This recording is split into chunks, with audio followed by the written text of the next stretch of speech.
Welcome, everyone. This is your friend, the DN What If, here with another exciting fanfiction. Today, we're diving into the story of What If Deku Broke in Aizawa's Arms? If you enjoy this video, don't forget to hit that like button and subscribe for more fanfiction content just like this. Now, let's get started with the fanfic. Midoriya Izuku didn't know his 4th birthday would be as well the last day he'd see his mom. God, if he knew this, he would do anything just to enjoy their last moments. The day started perfectly. He woke up as the sunlight drifted in through his window. More excited than normal days, he got up, quickly heading to his mom's bedroom. He opened the door and ran to her bed, climbing it and jumping on her as he happily announced, "Mom, it's finally the day. I'm 4. Inko opened her eyes, at first confused by the sudden jostle, then finally smiled at her son. "Yes, Izuku, you're finally 4, she said, smiling softly as she got out of the bed. They walked into the kitchen and Inko, as always, started to prepare breakfast. "Can we have katsudon for dinner?" Izuku asked wishfully. "Of course, Aizu," she answered with a big smile. Inko loved seeing her son so happy, his smile was priceless. They ate like any other day, except Izuku was vibrating with excitement, and Izuku went to his room to get ready. They were going to the ice cream shop with Kaken. He brushed his teeth and changed clothes, from his pajamas to an all-might shirt, gray shorts and red sneakers. "I'm ready, Mom," he said as he walked back to the kitchen. "Let's go, Aizu," his mother said as she grabbed his hand, and they were out. As soon as they arrived at the place, Izuku saw Kaken waving frantically and ran over to him. "Hi, Kaken," he stopped in front of the blonde boy. "Deku, you're finally going to have a quirk, huh? Then you won't be useless anymore, but you'll never surpass me. Don't forget that. I'll still become the #1 hero," he yelled, angry as ever. "Sure." Izuku didn't agree with him because there's no way he'll become a hero just like All Might, even if Kaken was able to become the #1 hero. But he nodded anyway. He didn't want to fight with Kaken on his birthday. The day was going as expected. They had ice cream, lunch, went to the park, played, and now, Inko was saying goodbye to Mitsuki and Izuku followed suit to say goodbye to Kaken. "Deku, you better have your quirk by Monday, okay? See you at school." Kaken yelled as he left. "Let's go, Aizu, you played so much today. You must be tired. I'll make some delicious katsudon when we're home," Inko said and grabbed his hand, leading their way home. Then, the unexpected happened and Izuku remembers those moments as if they happened yesterday. His mom was preparing dinner in the kitchen and he was watching the news on the sofa. Suddenly, he could hear a high-pitched noise, his mouth got salty, his vision blurred, the delicious scent coming from the kitchen got bitter and he could no longer distinguish where he was. When he was finally able to understand what was happening, tears were falling on the floor. He could feel his mom hugging him and asking what's wrong. And then he realized, he could hear much better, see much more, the smell of katsudon and some others were now filling his nose, his mouth was sweeter. His 5 senses were increased. Was this his quirk? Really? Izuku asked out loud, scaring his mother that was now looking at him, waiting for an explanation. "It's my quirk, Mom. I only know it's related to energy because I can actually feel it, but it's hard to explain. Basically, my 5 senses got a lot better.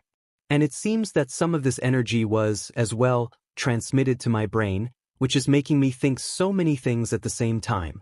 Is this all my quirk can do? Can I direct this energy to specific places? Will this make me stronger or faster? Perhaps both? Anyway, I'm muttering, aren't I? That's because of this energy on my brain. I don't know if I can take it out of there, it's making me really anxious and maybe it's involuntary. That'd be bad too, as it'd make me anxious in situations that I don't really want to be in. Like it can make me panic. Oh God, that'd be terrible in a hero situation." Izuku's rambling was cut off by his mother. "That's great, dear," his mother cried. "Now you can finally," she was cut off. "Oh my, will you look at this? I was planning to stay some days until your quirk manifested, but it looks like I won't need to do so," the stranger at the door said. Stranger at the door?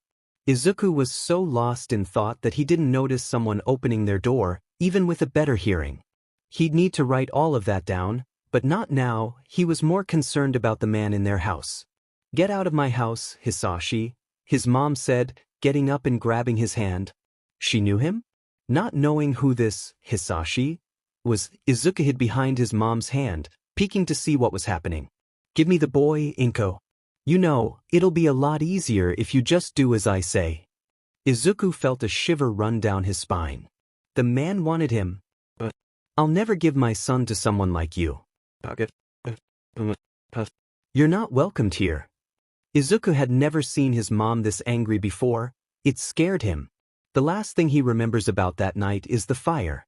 A lot of fire. Izuku thinks he's 10 now. He doesn't remember at all. Since that day he's lost track of time, but he's probably 10 now. Not that anyone would care, not at all. But yeah, 10 years old, Izuku's been living with the League of Villains since that day. It's not really fun, but at least he's not a villain. His job is to acquire information about the heroes he's asked to, so he can provide this information to Hisashi. But it's not really that simple. You see, the one time he gave wrong information to him, Sensei had him tortured. He can't commit mistakes. He also can't escape. He tried it once, probably 2 years ago. It was nothing fun. He was tortured a whole week after that, which was the cause of the scar he has on the left side of his jaw. He really hopes he won't meet Sensei in person. The only thing he knows about him at all was that he liked torture. Izuku really hopes he won't meet Sensei. Izuku can't kill. Sensei once asked for it, but he can't. He'll never do such a thing as killing. He can be tortured, he can die, but he won't kill. That's the cause of the burn scar on his back. Hisashi wasn't happy to hear that he wouldn't kill, but he, fortunately, never asked for it again. Izuku's been homeschooled too. Hisashi says that when he learns his lesson, he'll go to school, as it takes too much time for the League to play teachers. He hopes that day will come soon. He's just a kid and should be out there not worrying if he'll be fed today or not as every other kid. But he's trapped. He's trapped with them and he cannot escape. The only things Izuku has here are his notebooks. The notebooks he writes all the information he gathers about the heroes. His favorite hero, you ask? Eraserhead, an underground hero. The reason is simple, he doesn't know a lot about him at all. He knows his name, age, quirk, and a few weaknesses, but that's not enough. Izuku's been trying to get more information for a whole year, and Sensei seems to be getting angry. That's why he's Izuku's favorite hero. He keeps him busy, keeps him thinking. He makes Izuku feel like he's the old him. 4-year-old Izuku would love to meet Eraserhead, the mysterious underground hero, and try to understand him more. His notebooks are really interesting, Sensei say. Izuku's mostly afraid of that sentence because he himself is the first person writing in the first notebook. Name, Midoriya Izuku. Hero/villain name, none. Age? Last known for quirk, vitality. Is able to transfer energy to specific parts of the body, such as arms, fingers, ears, eyes, and even brain. The energy can boost the body part in different ways depending on the owner's wish. Examples: can expand his sight if he focused the energy on the eyes, can increase the strength of his arms if focused on. Has his 5 senses, speed and strength enhanced even when not focusing the energy on said part. Extras. The continuous use of the quirk will cause headaches and will eventually cause the owner to pass out if used continuously. 38 minutes is the record time for the constant use of the quirk. OBS will keep getting better if trained. That's all he knows about himself. He doesn't remember his mother's name, where he lived, or why he was taken away in the first place. Izuku finally decides to get up and get dressed with the lack of clothes he has, and then head to the common room, if you can even call it that. "Good morning," Hisashi says as he gets closer.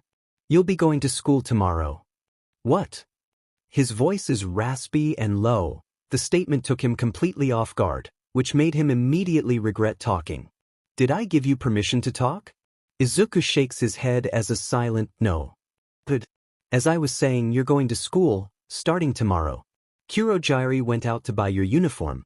You'll be attending as a Rai-Yachi. And under no circumstances will you be showing your quirk. You're quirkless out of this place, understood?" Izuku nods and leaves without saying a word despite the thoughts that are racing his mind. He walks back to the room he sleeps in, As you can't call that a bedroom, and he sits on the bed. Of course he would get a fake identity. He's surprised they didn't ask him to change his appearance as well. Izuku lays down, staring at the ceiling blankly. Is this what they call sadness? Loneliness? He can't describe it, this feeling that is eating him alive. He knows what loneliness is like. He experiences it every day, and he misses the feeling of a hug. He knows what sadness feels like. He felt that a lot for a long amount of time when he found out his mom was dead. He knows what annoyance feels like. He felt that for a long time when he found out his own father killed his mother. He knows what hatred feels like. He hates his father. He hates fire. He hates his life. But this is a new feeling. He feels empty. Suddenly, there are tears. He's crying? Pathetic, he doesn't even know the reason behind them. Then, someone knocks at the door.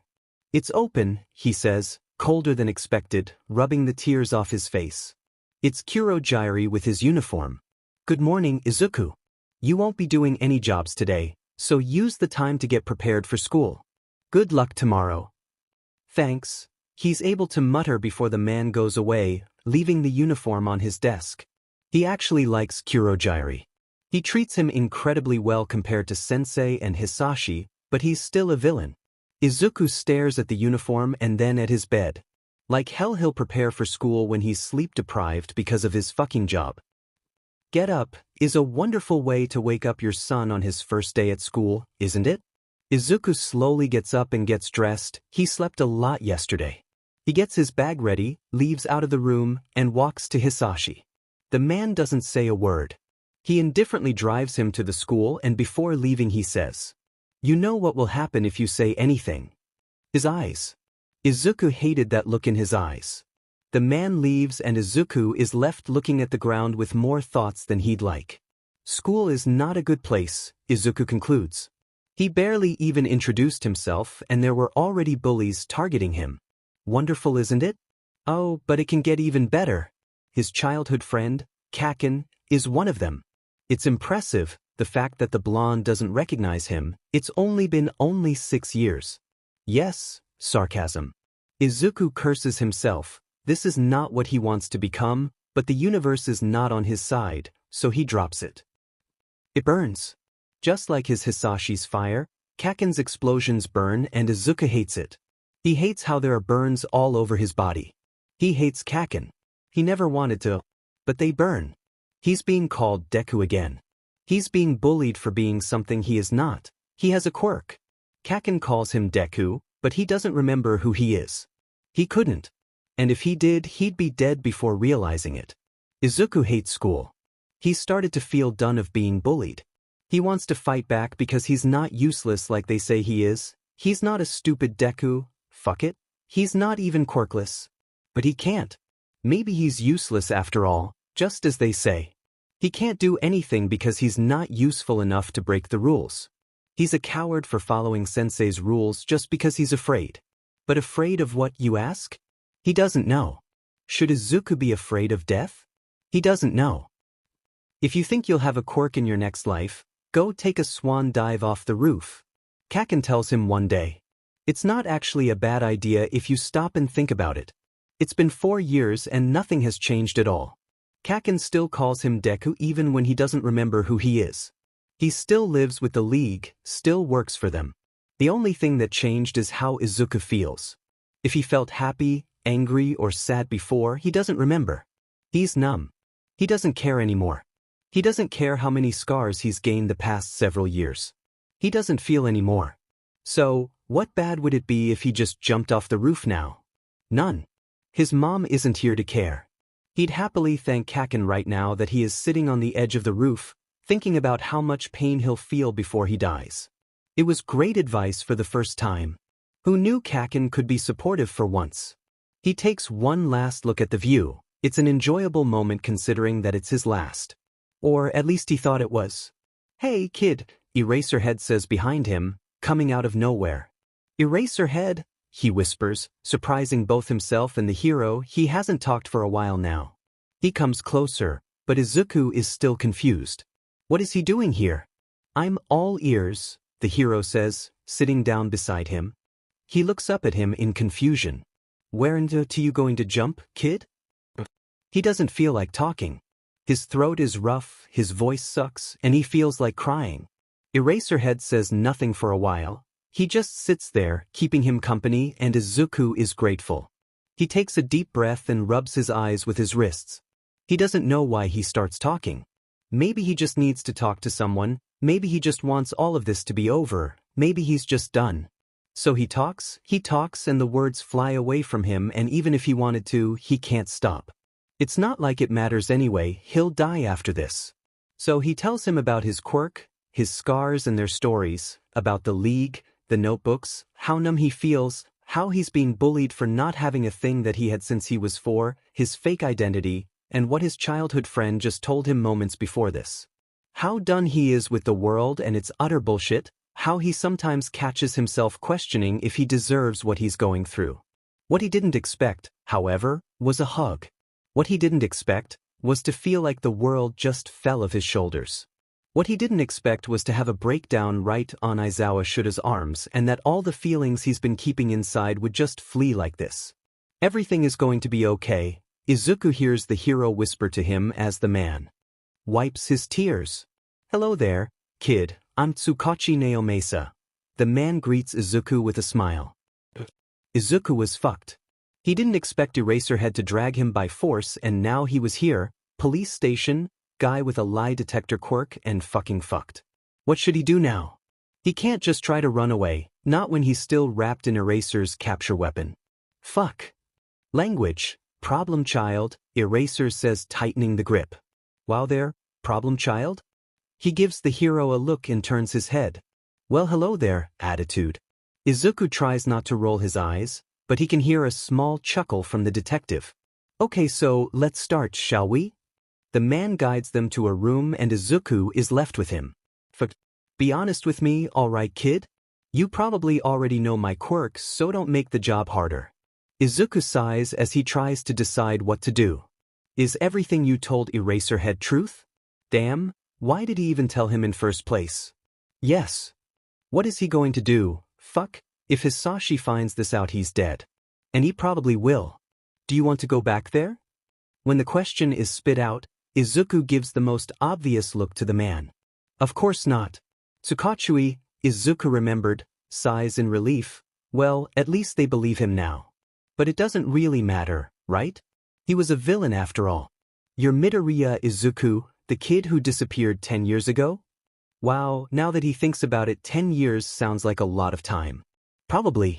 Tsukachi seems to be indecisive about what to do with the response, proceeding. Son of Midoriya Inko and Midoriya Hisashi, he shivers at his mom's name. I don't really remember my mom's name, but I can confirm my father's. He looks at the man, who now carries a concerned look. Your house was burnt down 10 years ago, your mother died at the scene, and your father's location was still unknown until now. Izuku sighs melancholy. I'm aware. Then he gets lost in thoughts again. He knew he was going to die soon, but he wasn't expecting to be tortured to death. It would have been a lot easier if he had just killed himself. But no, Eraser had to appear out of nowhere, and had to be a little baby and cry it all out. Now he wasn't going to be the only one that was going to die. Fuck. He can't think about anything else. He's going to die, Hisashi will find him, Sensei will be angry and he'll be tortured. Fuck. Hey, are you listening to me? He looks up at the man's eyes. Sorry, he mutters, now paying attention, trying to ignore his thoughts. I said you'll be put under foster care, Izuku pales. No, they don't get it, they'll find him, there'll be more deaths than just his. It's not that simple, it doesn't matter where he is, they'll find and kill him. Furthermore, the foster family would just be more victims. He can't accept this. No, why didn't he just die? Fuck, it'd be so much easy. Kid, breathe. It's not the detective, but he can't recognize who says it, because obviously he would have a panic attack right now, just to make the situation even better. It's okay, they won't find you, you're safe here, was he muttering? Yeah, he probably was. You don't get it, it doesn't matter with whom or where I am, they'll find me, please just let me go, it'll be just easier if I kill myself and no one will be affected by a thing. Please just let me go, don't do this, he can't breathe. He forgot how. What was the matter anyway? Soon he'll be back to that place, he'll be tortured again, he'll focus on my breath, kid, breathe with me. The voice says, Izuku doesn't know who's talking anymore, Eraserhead? Tsukachi? Come on, just breathe with me, right? Breathe, let's focus on breathing for now. When he finally calms down, Tsukachi's gentle enough to say something that scares him even more. You'll be staying with Aizawa until you get a foster family, he says as it was the most obvious thing in the world. I'll what? No, he already said that. We'll adopt him. A new voice says and a blonde man in glasses enters the room. Hizashi. Izuku notices that suddenly Aizawa looks twice more tired than before. He looks back to the man at the door, he could bet that he knows him from some present Mike? You guys are Toget? Well, of course you are. How did I never think of this before? Wait, what did you say again? Did Izuku overhear him? Yeah, obviously, right? Wow there, little listener. You're very smart, aren't ya? And well, I said that we're adopting you. Izuku gasps and pales even more. But you just met me. How can you be sure that I won't, I don't know, try to kill you at night or go back to the League and… It's not even a good idea. The League will come after me, and eventually after you guys too, We're probably the most indicated people to take care of you in the case of villains after you. Plus, I know when I see potential. As even you said, it'd be dangerous to stay with foster families. We, Hizashi and I, are pro-heroes. We know better than any foster family how to properly take care of you. Is this really happening? Izuku thinks they literally just met him. And Eraserhead's saying that he sees potential on him? Hell no, how so if he was a villain? It's not like he's going to become a hero out of sudden, starts to study at UA and get a pro-hero license. He could barely dream about it, Hisashi was always there to ruin it. Alright then. I'll go get the papers, you can stay on the waiting room, you already know where it is. Tsukachi says and leaves. Izuku felt like he was left behind without any explanation, which he just did. He just wanted to kill himself. Now he's going to be adopted and start to live with two pro-heroes? And one of them is his favorite? He can swear that this could be just an illusion quirk. He couldn't fucking believe this. I couldn't believe it too, you see. Present Mike says, drawing his attention, when Shota messaged me saying that we'd be taking care of a child. I couldn't believe it. You probably know that he teaches at UA, right? Izuku nods without knowing what to actually say. Well, he's known for expelling his students. Really, I wouldn't believe either if I was you. But it's okay. We'll take care of this now, you're still a kid, you know. And now you'll be our kid. Man, I'm so excited. I've wanted to adopt a kid for ages now. It's a miracle that Shota finally accepted. Izuku hears Aizawa sighs, and well, he would too if his fiancée talked about him like he wasn't there. But he had to admit that it was weird to be called their child. Looks like he'll have to get used to it. While both pro-heroes talked with Tsukachi about the adoption, Izuku was sitting in the waiting room, staring at the ceiling, waiting to wake up or something. Hey kid, let's go. Aizawa all of a sudden appears, making him flinch. He gets up and walks behind them, still thinking about what was happening with his life. 30 minutes ago he was sitting on the school's roof, about to end his life. As you well know, I'm an underground hero. And as the media doesn't know that I and Hizashi are together, our apartment is a secret. There's a room that will be preparing for you, so no need to worry about it. Aizawa says as they get in a car, that Izuku decides to be Yamada's. Should I even be calling them by their second name? Izuku thinks on the way to his new apartment. Maybe he should try a suffix, but they were his parents now, weren't they? Wait, what about his second name? What'll happen to me? He asks in the back seat, feeling his now parents looking at him through the rearview mirror. Well, you'll start living with us, obviously. You probably won't go back to your school if what Shota told me is truth. And well, I still can't decide about your name. Yamada says, looking uncertain. I'm stuck between choosing our two names or only one. You'd be Yamada Izuku or Aizawa Izuku. And if you want, you can keep Midoriya. Yamada proceeds as well. Izuku hears a sigh and Aizawa closes his eyes as he speaks. I still think it should be just my name. Not many people know my citizen name and people won't talk about it. The man says flatly. Alright then, all set. We just have to take care of those papers after taking you shopping. Yamada says loudly as ever, leaving Izuku confused. Shopping? Clothes? You don't have any with you besides the one you're wearing, and that's a school uniform. Plus we need a toothbrush, we can get you a phone, new notebooks for your writing, and I'm going to buy you so many things, yeah. Yamada says, weirdly more excited than Izuku himself. He looks at Aizawa with a look that didn't need words to be understood. Is he always like this? And when Aizawa looks back at him, he gets a yes. Izuku looks down at himself. He forgot he just got out of school. What just happened? He needed to accept what was happening. He would need to get used to this, okay. But it's not that easy when you have anxiety. There are villains after you, and your new second father is really loud. He really hopes he won't lose any of his hearing. It was a really helpful part of his quirk. They didn't spend money on expensive things. If you don't consider the phone, that wasn't even that flashy, and Izuku was glad. He just chose some wide clothes, few of them with random prints, but never something that calls out a lot of attention. He took a pair of slippers and red shoes that he thought to be very cool. Yamada made sure to buy him some hero merch too. His favorite was a comic book where all Japan's heroes appeared, even Eraserhead. They bought more comics, books, and new notebooks too. Izuku was already excited about writing a lot of things down on them. As incredible as it sounds, he actually asked them to buy it. When they got home, Izuku was whacked, hungry, and surprisingly sleepy. Yamada and Aizawa helped him getting his new bedroom ready, which he really enjoyed. There was a single bed that looked really comfortable, 2 pillows that also looked really soft, a writing desk on the right side, a wardrobe on the door wall, and a window on the left side, right above a puff. He didn't remember his bedroom on his mother's apartment, but this was for sure the better place he'd sleep in 10 years. Izuku was so thankful. His writing desk was already occupied by action figures, comic books, notebooks, some books, and his phone. He'd have to ask for some other writing tools later, because right now the priority was to take a good shower and reflect about how much his life changed in one day. He walked through the hall to the only bathroom. That wasn't too far. It was bigger than expected, but considering it was the only one on the apartment, it was okay. Dinner's ready, little listener. Yamada calls from the kitchen. Izuku just got out of the shower. Now with his towel on his waist, he gets dressed as simple as possible and walks to the kitchen/living/dining room. He couldn't really find a word, as there was no walls separating each commode. You made katsudon?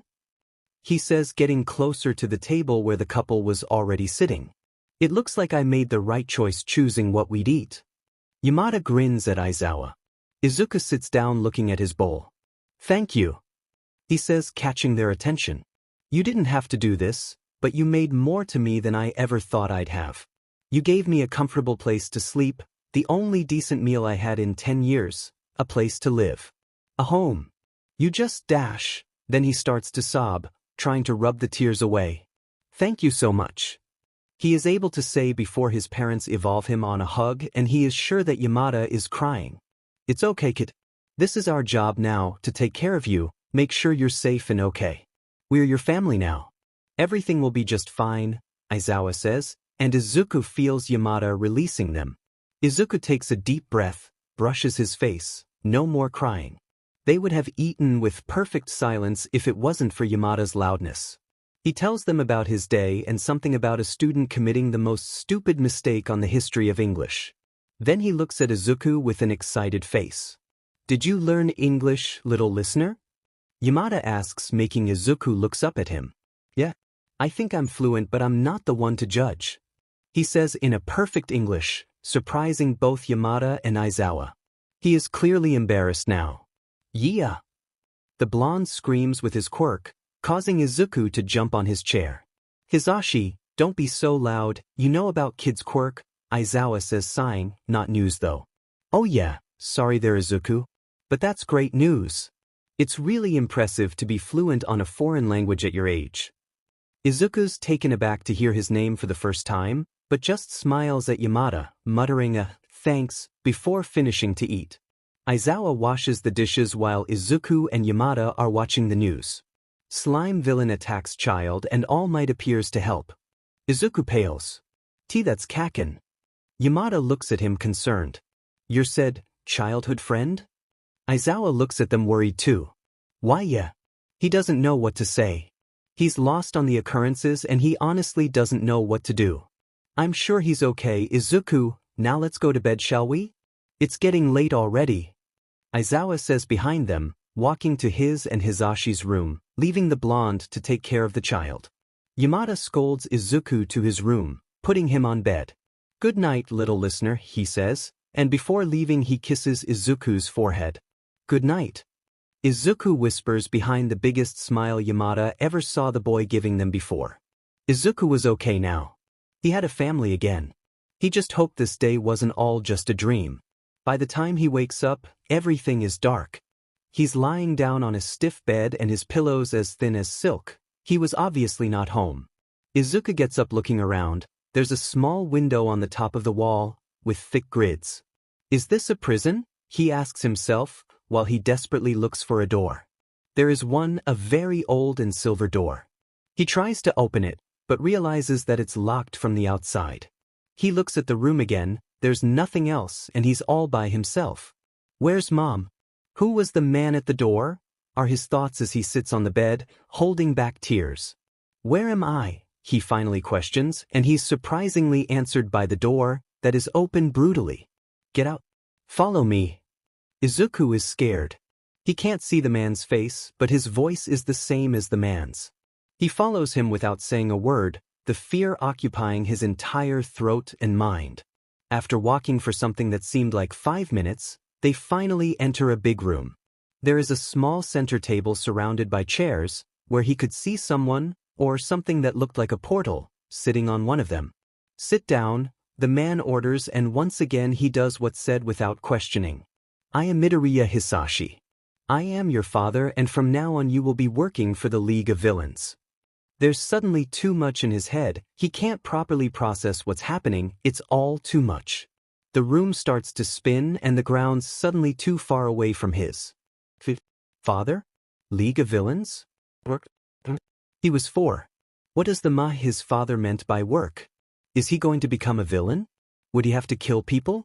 While his thoughts, or mumbles, are interrupted by someone. Shut the fuck up, child. His father says, hitting the table. Izuku flinches, suddenly feeling tears falling down his face, and they wouldn't stop. Not a villain. Too going to be a hero someday. I'll save people just like all M-. Izuku is thrown to the floor by a hit. The tears intensify and he is now sobbing. I said shut the fuck up, stupid kid. You don't dare to say that name again on this place. Never again. His father's voice is ominous. Izuku is terrified. He wants to go home. He doesn't want to be a villain. He wants to live a normal life like a normal kid. You can't be a hero, and I hope you don't bring that stupid idea up again. You'll live here on the exact same room you woke up. You won't question your missions, your works, or what you're told to do. There are always consequences for your actions. Are we understood?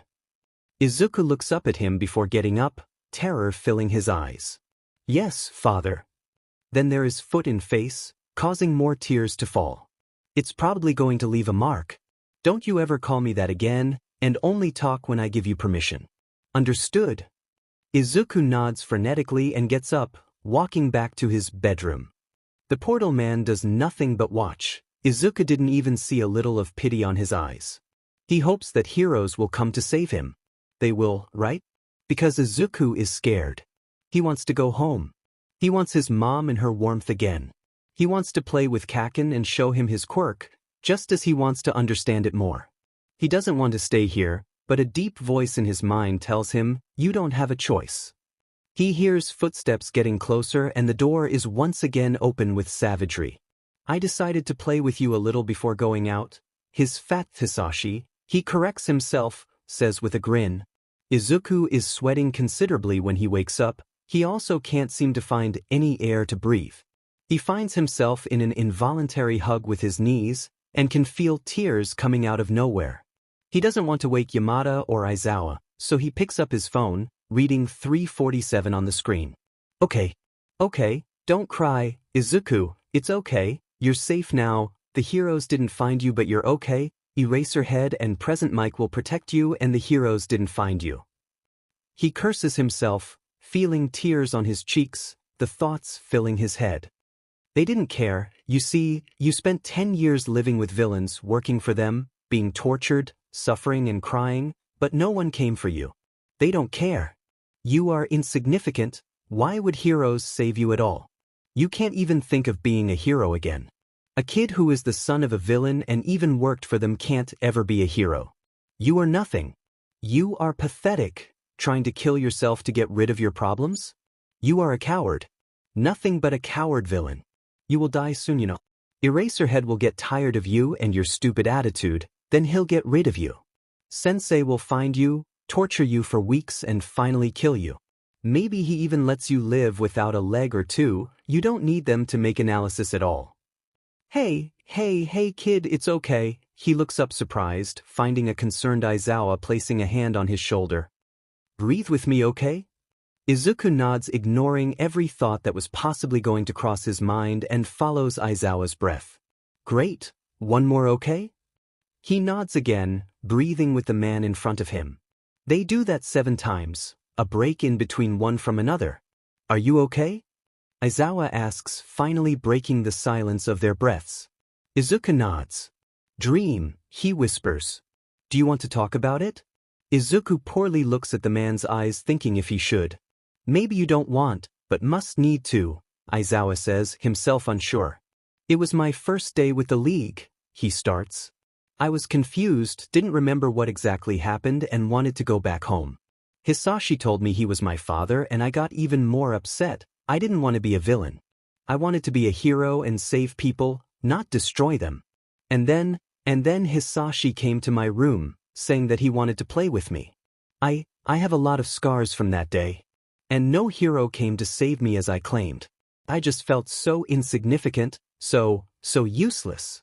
I couldn't do anything. For 10 years I didn't complain because I was afraid, and I'm a fucking coward. He says, surprising Aizawa. But you're here now. You told the authorities what happened. You didn't run away from the heroes. You were strong enough to stay still. You are going to be a hero, and I'm going to help you. Me and Hisashi are here now. Izuku, you can talk to us about anything and we'll do everything we can to help you, okay? The tears won't stop. How can someone cry so much? He nods, resting his head on Aizawa's chest while trying to stop his crying. At first, Izuku feels that Aizawa is surprised and tenses his body, but not so after that. He calmly pats Izuku's head, getting comfortable. He hears footsteps that seem to be intentionally loud, not to scare him probably, and then Yamada, he assumes, finally sits on the bed, next to Aizawa. Hey there, little listener. Before rising his head, he rubs his face with one of his hands. You okay? He thinks of the question as an ironic one, considering he was crying just now.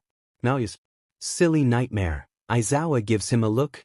He had a panic attack too, and Yamada looks even more worried now. Really? You should say this type of things, Izuku. They aren't silly. They're serious problems and can affect you awfully, okay? You can tell us anything. Aizawa looks at him, practically saying, I said that just now. Izuku nods, internally smiling. Even at moments like this, they were just perfect to each other. Would you mind if I asked to sleep with you too? He asks, feeling so small at that moment, afraid of a hit that never came. Sure thing, little listener, Yamada says excitedly. Come on, let's go to our bed. You can stay on the middle, so you won't fall or anything. Izuku looks at Aizawa from the corner of his eye, and instead of a sigh, he sees a small grin on the hero's mouth. He then smiles, surprising both adults that turn their heads surprised to him. What? He asks, trying to hide his embarrassment. That was the first time he actually smiled in 6 years? Yamada just smiles and opens the door of the bedroom, him and Aizawa walking just after the voice hero. He jumps on the bed, comforting himself on the middle of it, after a few seconds being surrounded by the heat of 2 bodies, making him feel even more comfortable. He felt safe. And just that way, Izuku had his first good sleep in a long time. Izuku is awakened by the sunlight one more time, but this time it drifted in a big window, its clean glass preventing the wind to come in. Plus, this time he was safe and okay. He looks around and sees Aizawa still asleep right beside him, but not Yamada. He gets up as quietly as possible, trying not to wake the tired man, immediately hearing someone sing. It's Yamada. He thinks, walking out the bedroom and passing through the hallway. And he's cooking something that I can't recognize. He's able to smell it, but he probably never tasted it before, as he can't name it. Finally getting to the kitchen, he tries to see what the blonde is preparing. Good morning, Izuku. Greets loudly as ever, but not using his quirk. You got a bed head there, the hero says, leaving Izuku to wonder his situation, though he decides to ignore it and finally ask what's been in his mind. What are you making? His voice is quieter than expected but possible to hear. You never had pancakes? Yamada seems shocked and Izuku doesn't know what to say. Listening to someone's footsteps, he turns his head and sees Aizawa standing with a noticeable bed head. Nice quirk you got there, getting Izuku to wonder if his reflexes are even that great. Why the commotion though? It's freaking 8 in the morning, he complains, walking to them. Shota, little listener, said he never had pancakes. Izuku notices the look Aizawa gives him and the voice hero. So? Just get him some, no need to react like this. And make me some coffee too, he says calmly, putting his head between his arms, and for the first time Izuku sees Yamada's eyes. He's not a morning person, little listener, and goes back to the pancakes. Right after the pancakes being placed on the table, Aizawa lifts his head and drinks the coffee Yamada made him. Let's eat then. The blonde says happily, starting to eat. Izuku looks down at his plate and takes a bite of the so appreciated pancake. It's delicious, probably more than it should. He starts to eat it like there was no tomorrow, then interrupted. Whoa there, little listener, you don't need to eat so fast. You going to end up throwing up like that? Yamada says, getting Izuku to slow down. Izuku can't exactly remember how many pancakes he had, maybe 3, he's not used to eat so much, but he couldn't help himself. But he is sure they tasted amazing. He's having a really good time with the pro heroes, just wishing that it lasts long. It definitely feels like he's dreaming. The 3 of them are sitting on the sofa, watching some weird random comedy program on the TV when Aizawa suddenly spits out. We're going to UA. Izuku chokes, staring at the man. We're what? Yamada seems surprised too, but Aizawa just looks indifferent. I told you yesterday I'd help you become a hero. We're going to need a lot of training so you can pass the UA entrance exams next year. Izuku is completely shocked, so he doesn't say anything. He's right. I'm sure you'll become a great hero someday. I can help you too. The biggest smile is found on the blonde's face and Izuku can't help but cry. Again, but this time a big smile is making company to his tears. Sorry for crying so much. He tries to stop but can't help it. I never really thought that this was even possible to happen, so the only thing I can do is cry and thank you both, he says, rubbing the tears away, and once again he's being hugged. You're going to make it, Izuku, Yamada says, and his smile grows wider. They are on their way to you. Izuku changed to more academic clothes and is mumbling on the back seat about things he never tested of his quirk. We have 10 months, kid, I'm sure you'll do great, Aizawa says, after announcing that they're there. Izuku gets out of the car and stares at the school. Whoa, he gasped, he is huge. Come on, we're going to the grounds to train your quirk, Aizawa says, guiding them. We'll do softball throwing, standing long jump, 50-meter dash, endurance running, grip strength, side-to-side stepping, and seated toe touch. Do you remember your punctuation on these in middle school? Not all of them. That's okay, Izuku. I'm sure you'll improve a lot in the time we have, Yamada says. He takes a deep breath and nods. Let's start with the 50-meter dash. Do you remember this one? He nods. 7.49. Aizawa sighs, possibly for the 40th time since they met. We can for sure make that better. How much energy can you put on your legs? Izuku's head falls on his shoulder. I don't know exactly, he says. His job was to write things down. He rarely went outside. Okay, so you'll try to focus the bigger amount of energy you have on your legs, ready? Izuku takes another deep breath. I can do this, focusing on his lower members. Go! When Izuku is back, he looks at Aizawa with nothing more than hope in his eyes. 4.88, the man says flatly. Izuku twitches his eyes. Is that good? It's great, little listener. Imagine how much more you can improve, Yamada says, making him smile. 5.08 on the dash, 51 kilograms on grip strength. On standing long jump you just jumped the whole shit dash. Language, Shota. He's a kid, Yamada interrupts him, which he ignores and keeps talking. On sidestepping you did 40. Endurance running, well, you need to focus on keep running and not running faster. You can improve your seated toe touch. We need to work on upper body training and you broke your fuck dash. Shota. Aizawa sighs. The kid had cursed to him once. They aren't news to the boy. You broke your freaking finger throwing that damn ball. Any explanations? Izuku is staring at the ground, embarrassed. I discovered a new thing about my quirk, he says looking up at the men who looked now confused. Emotional energy is a thing too. If I'm not able to control it, I'll overpower the amount of energy I transfer and probably end up breaking a bone. There's also the possibility of me passing out if I get even more nervous, especially because I'm using my quirk for more than 1 hour now and my head is hurting a lot. There's also the fact that if I'm too tired or don't want to do something I won't be able to control my emotional energy, which is rather obvious. I know that because one day I was asked to break a wall, and well I was only 5 and didn't want to, so I ended up breaking my hand. I didn't think it was a thing at the time, but now it apparently is. Therefore if I want to do something I'll have to be able to control my emotional energy or I'll end up overdoing it. Okay, hold on, let me see if I got this right. Izuku does as said and looks at the blonde who talks again. You need to be able to control your emotional energy or we'll break bones. Izuku nods. Plus you're really tired and with a headache right now. Izuku looks away and nods again. He didn't think he could get more embarrassed. Why didn't you tell us that before, kid? The man says, pulling him by the arm softly and making him sit on a bench near them. Sorry, he can feel Aizawa's look over him. We'll have to work on your selfless attitude too, problem child. Izuku scratches the back of his neck and looks at them again. Let's go, kid, you need to get some rest. We'll come back another day. Tomorrow is Sunday and there's no way I'll come to UA on a weekend twice. Izuku smiles and follows his parents back to the car. Parents is a new word to him. He feels like he's becoming a new, good person. Izuku is quite happy, he'd say. Shota, we ran out of rice. Izuku hears Yamada scream while ending his shower. We're almost running out of toilet paper too, he thinks walking out of the bathroom. He puts on some clothes and walks to the living room. I can go to the market, we're running out of others things too. Yamada looks at him, at Aizawa, then at him again. I don't know, Izuku, are you sure you want to go all alone like this? Yes, worried. The market is 1 block away from here, I'll be fine. Aizawa sighs. Let the kid go, Hisashi. But look at me.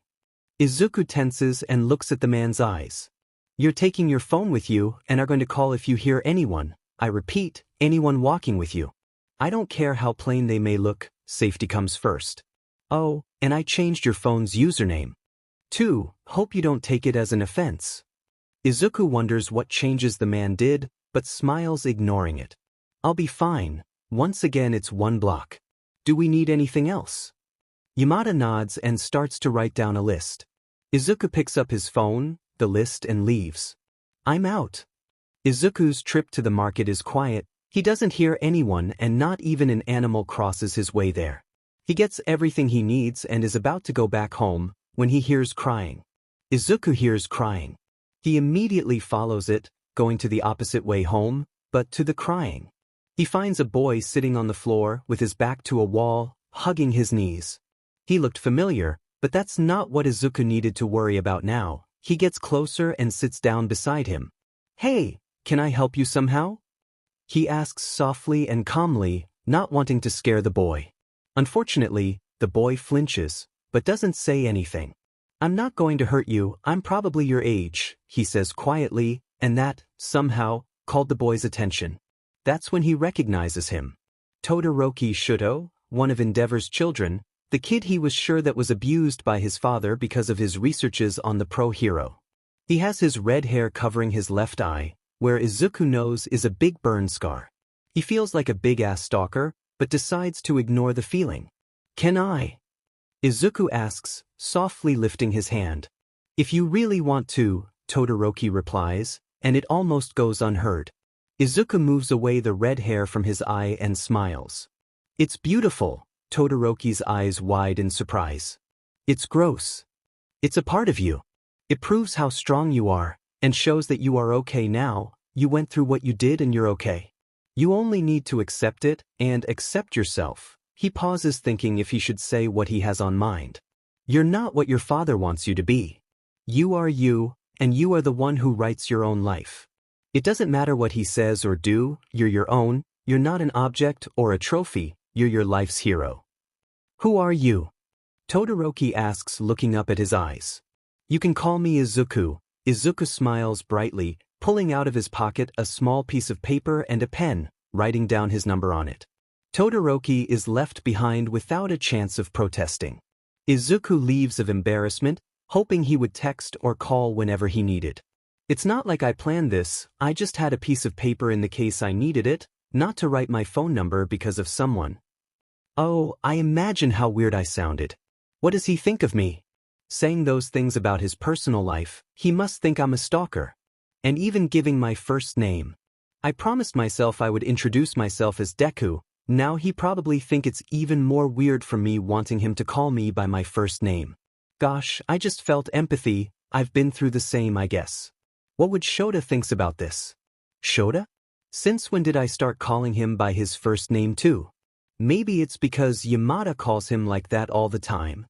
Kid, you're mumbling, Shota says at the front door, and Izuku finds himself home again, not remembering getting there.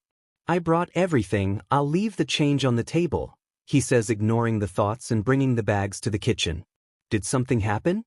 Shota asks behind him with his arms crossed. Izuku sighs. Actually, yes, I just met one of Endeavor's sons.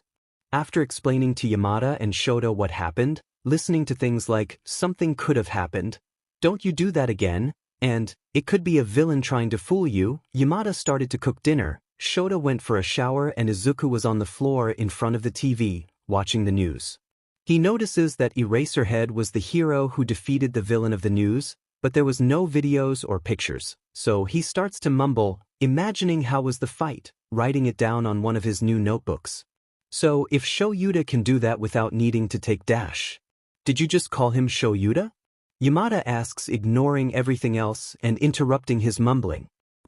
Did I? He doesn't know if he should be embarrassed, that's the way he calls the underground hero on his head. Probably. You can call me Hizashi too, you know, I'd be very happy, the blonde says with a big smile. Okay, Izuku replies, also smiling. His phone vibrates on his pocket, surprising him as to who just messaged him. It says, Shoto.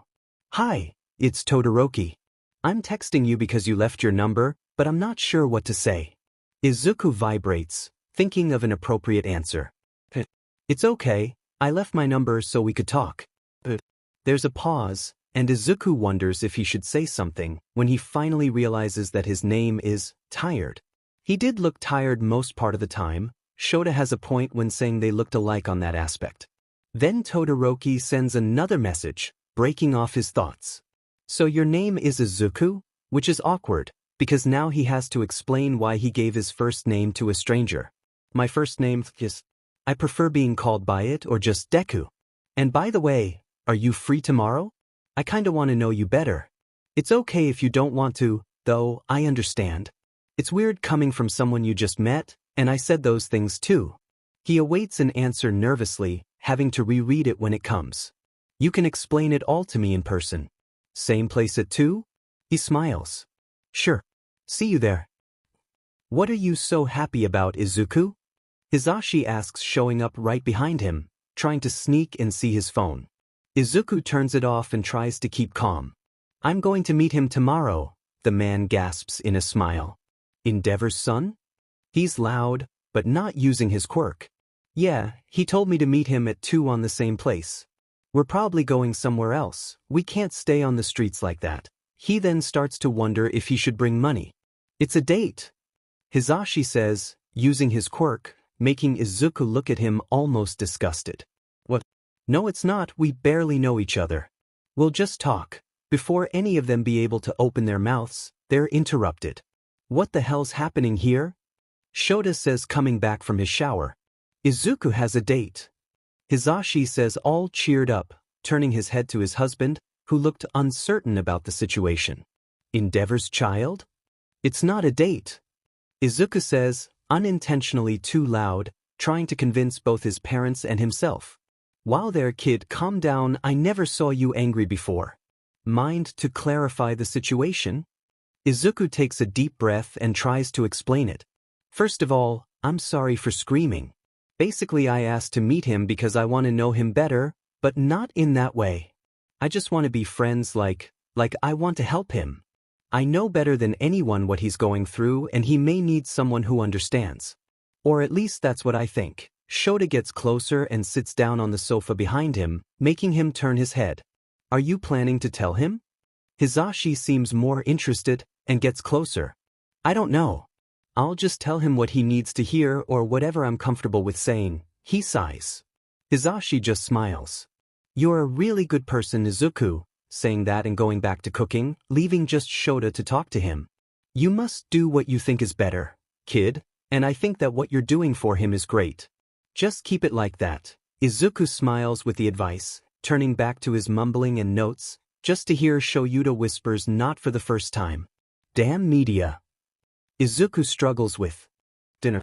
He wasn't used to more than one meal per day, and that clearly gets both his parents concerned. He eats barely half of it, but neither Hisashi nor Shoyuta say anything. They decide to watch a movie, making Izuku watch The Lion King for the first time.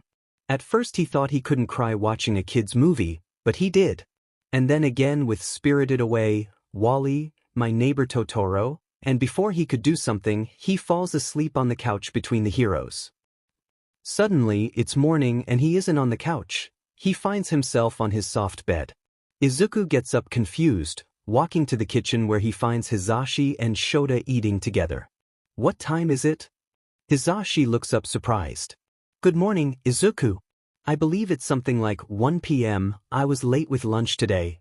Izuku murmurs something and sit with them, in front of a well-placed meal. When did I fall asleep? Wait a minute. Did you just say 1 p.m.? Shota looks at him with what anyone would call a straight face, but Izuku'd say confused. Yeah, it's 1:30. Why, kid? He gasps, getting up. I'm meeting Todoroki in 30 minutes. I didn't even take a shower, he says nervously, almost ignoring the fact that he slept a lot more than he's used to. He's really surprised. Damn, little listener, go ahead, I'll go to your room and pick some clothes that won't make you look like you just woke up, Hisashi says, leaving the table and Shota, who's clearly lost. Izuku walks to the bathroom, already undressing. Shower taken, Izuku walks to his room with a towel wrapped around his waist. There he finds on his bed a long gray shirt, ordinary jeans, a jeans jacket to match, and his red sneakers. The jacket wasn't his, but he wears it anyways, walking to the living room. Whose jacket is this? He asks and immediately notices Shoyuta widens his eyes. It was Hisashi's back in high school. I'm surprised it fits you. Izuku smiles softly. Aizu, you still have 10 minutes, won't you eat anything? Hisashi asks, surprising Izuku with the nickname, but he drops it. It sounds good. I don't think so. I don't know if we're going somewhere else. Sounds like a bad idea to eat now if we're eating too. Hisashi scratches his nape. Yeah, I guess you're right. And I hope you become good friends, little listener. You're super soft and kind. I'm sure he'll think so too, so cheer up. Izuku smiles and nods. It's okay, he tells himself. I think I'm going, don't want to make him wait. I'll call you if anything happens.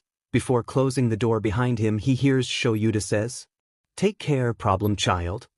Izuku nervously walks to the market. There he stops and takes a deep breath. Okay, let's do this, he thinks, and starts walking the same way he did the day before.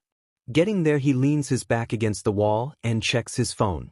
1:55 p.m. Okay, that's fine. I'm not late, not too early.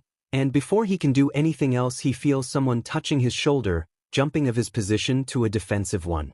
Hey, it's me. Finally recognizing who said it, Izuku sees Todoroki confused in front of him. He sighs, relaxing himself. Hey, he says awkwardly, acting like nothing happened. It's okay. Ready to go. Sure, he replies, thankful that Todoroki didn't question his weird reaction. He walks beside Todoroki for a while, when he finally decides to ask him what's been bothering his mind. Where are we going? Todoroki looks at him with his straight face. To a cafe nearby, we can talk better there. Izuku nods, thinking if the boy is always this serious. Moments later, Todoroki stops, making him stop too. We're here, he says. They then enter a normal but sophisticated-looking cafe, sitting on a table by the window. I'll have a cup of black coffee, Todoroki says when a waiter approaches them. You. Oh. I'll have a cup of milk, please, Izuku says, embarrassed. He was daydreaming in front of the boy who probably thinks he's weird. It can't get worse than this. The waiter leaves. There's no time for an uncomfortable tension, because Todoroki starts talking. So, want to start by how do you know that my father is the problem? Izuku swallows dry. I can't really, you see, Yes, Izuku should have just kept his mouth shut. Todoroki stares at him, waiting for an answer. I don't know if I can should just tell you everything, so I'll just try to explain you in a simple way. Todoroki nods on a way Izuku dares to say that he's actually curious, but wouldn't bet on it. So, I was kidnapped when I was 4. I was kept away from everyone, and was obligated to work for them. I couldn't escape, so my only options were to work or to die. My job there was to give them all type of information about all heroes, so one of my first targets was your father. I watched him for 2 or 3 months, and couldn't help but see the things he did to you. I also wasn't able to help you, but I'm apologizing for not even trying. Things could be different now if I helped you back there. I'm not working for them anymore. I was recently saved by 2 pro heroes and also adopted by them, so no need to be afraid of me or anything. I'm also apologizing for the way I acted yesterday. You probably think I'm weird for just saying those things, and I didn't even Izuku is interrupted by Todoroki. You apologize too much. There's no need for that. I understand your reasons, and I should also apologize for what happened to you. I hope we can get along well, Izuku. He gives Todoroki a big smile. He would do his best to be friends with him. Just after that, their drinks arrive and Izuku thanks the waiter. Don't you like black coffee? Todoroki asks, and Izuku looks up uncertain. It's not that I don't like it, more that I can't stand it. I taste everything twice stronger, so unless the coffee isn't bitter at all I can't drink it. I ended up kind of addicted to milk. He scratches the back of the neck, embarrassed. Who was addicted to milk? Todoroki simply nods, letting Izuku to wonder if he should try a real conversation. Are you applying to UA next year? He asks and immediately regrets it. Of course he was applying to UA. He's Endeavor's son. Yes, I'm one of the recommended students. Are you applying to it as well? Yes, Izuku says, excited. They both take a sip of their drinks. Then Todoroki opens his mouth to say something again, and Izuku's surprised by how he's good in keeping up conversations. What's your quirk? You obviously already know mine, so I hope you don't mind me asking. He looks surprised at him. No, not at all. He takes a deep breath and starts. It's called vitality. I can transfer my energy to specific parts of my body, improving their functions, including my 5 senses. I also have the habit of mumbling. That's because I'm always unconsciously transferring energy to my brain, so I think too fast and too many things at the same time. Recently I discovered that I have emotional energy too, so if I'm not able to control it I'll overdo and probably break a bone, so I have to be in a good mental state to do things. When he finally stops, he looks at Todoroki, who looked quite startled. Oh no. Was I speaking too fast? I'm sorry, I know it's weird and once again he's interrupted. I already said that there's no need for you to apologize. There's no problem with that. Izuku looks at him astonished. Right, so he stops. Okay, I guess. And on that moment Todoroki does something that Izuku thought he'd never witness. Todoroki smiled. It just made him so happy that he couldn't help but smile too. Spend the rest of the day talking about their lives, most likely Izuku talking about how it was to live with 2 pro heroes. He hadn't stayed home alone yet because Hizashi and Shoyuta took a little break from work, but they'd be back by Monday, so Izuku's still planning what he'd be doing on his free time. He's also surprised by how much he talked. It felt good to be able to talk freely after all this time. You can come over my house if you'd like. Maybe when my father isn't there, so it's better if you text me before you do, Todoroki offers, and Izuku couldn't be happier. I think I'll study by my own when I can. I haven't discussed it with my parents yet, but I don't feel like getting a home teacher and I'm not going back to school either. Todoroki looks puzzled. And why is that? I had some issues with my classmates, so they opted for me just staying home. Todoroki nods, probably understanding what he meant. I see. There's a small pause before he talks again. I'm going to get something to eat. Do you want anything? Oh, I'm not really hungry. Don't worry, thank you. Todoroki looks unsure, but doesn't bother. Izuku then decided he'd talk his mind. Probably a bad idea, but it was too late when he realized. You're way too formal and serious, why don't you try to let loose a bit? Silence. Or maybe don't, I just said it because you sound a little too formal. I'm S-. He stops, feeling the intense glare coming from the boy. I hope you weren't planning to apologize again. I'll try to be more like myself around you. I am like this because, well, you already know the whole story. Was that okay? There's a little break between the statement and the question, where Todoroki seemed a bit uncertain. Yes. That was great. Izuku smiles. Isn't it weird to just give your first name to people like this? Todoroki asks after eating. Izuku knew this question would be brought up at some point. He sighs. I don't really intend to give people my first name. You were just, an exception? I kind of felt empathy and said it. I'll probably ask people to call me Deku. The boy in front of him looked intrigued. You said it on a text, I don't really get it. To be honest, it doesn't sound like a real name. It's the nickname Kaken gave me. My childhood friend, I guess? I studied with him in middle school too, but he was kind of the big bully, so I don't know what our relationship is now. He didn't remember me, apparently, which's good, because I was still with my father, Izuku says and starts to wonder what would right? He needs to stop calling him that too. Katsuki do if he found out that he is actually the Deku he knew 10 years ago, but his thoughts are stopped by Todoroki's voice. There's someone calling you, and there is. Izuku picks up his vibrating phone of the table, answering the call. It's Shota. Hello. He says, confused. Damn, kid, do you know what time it is? You got us worried as hell.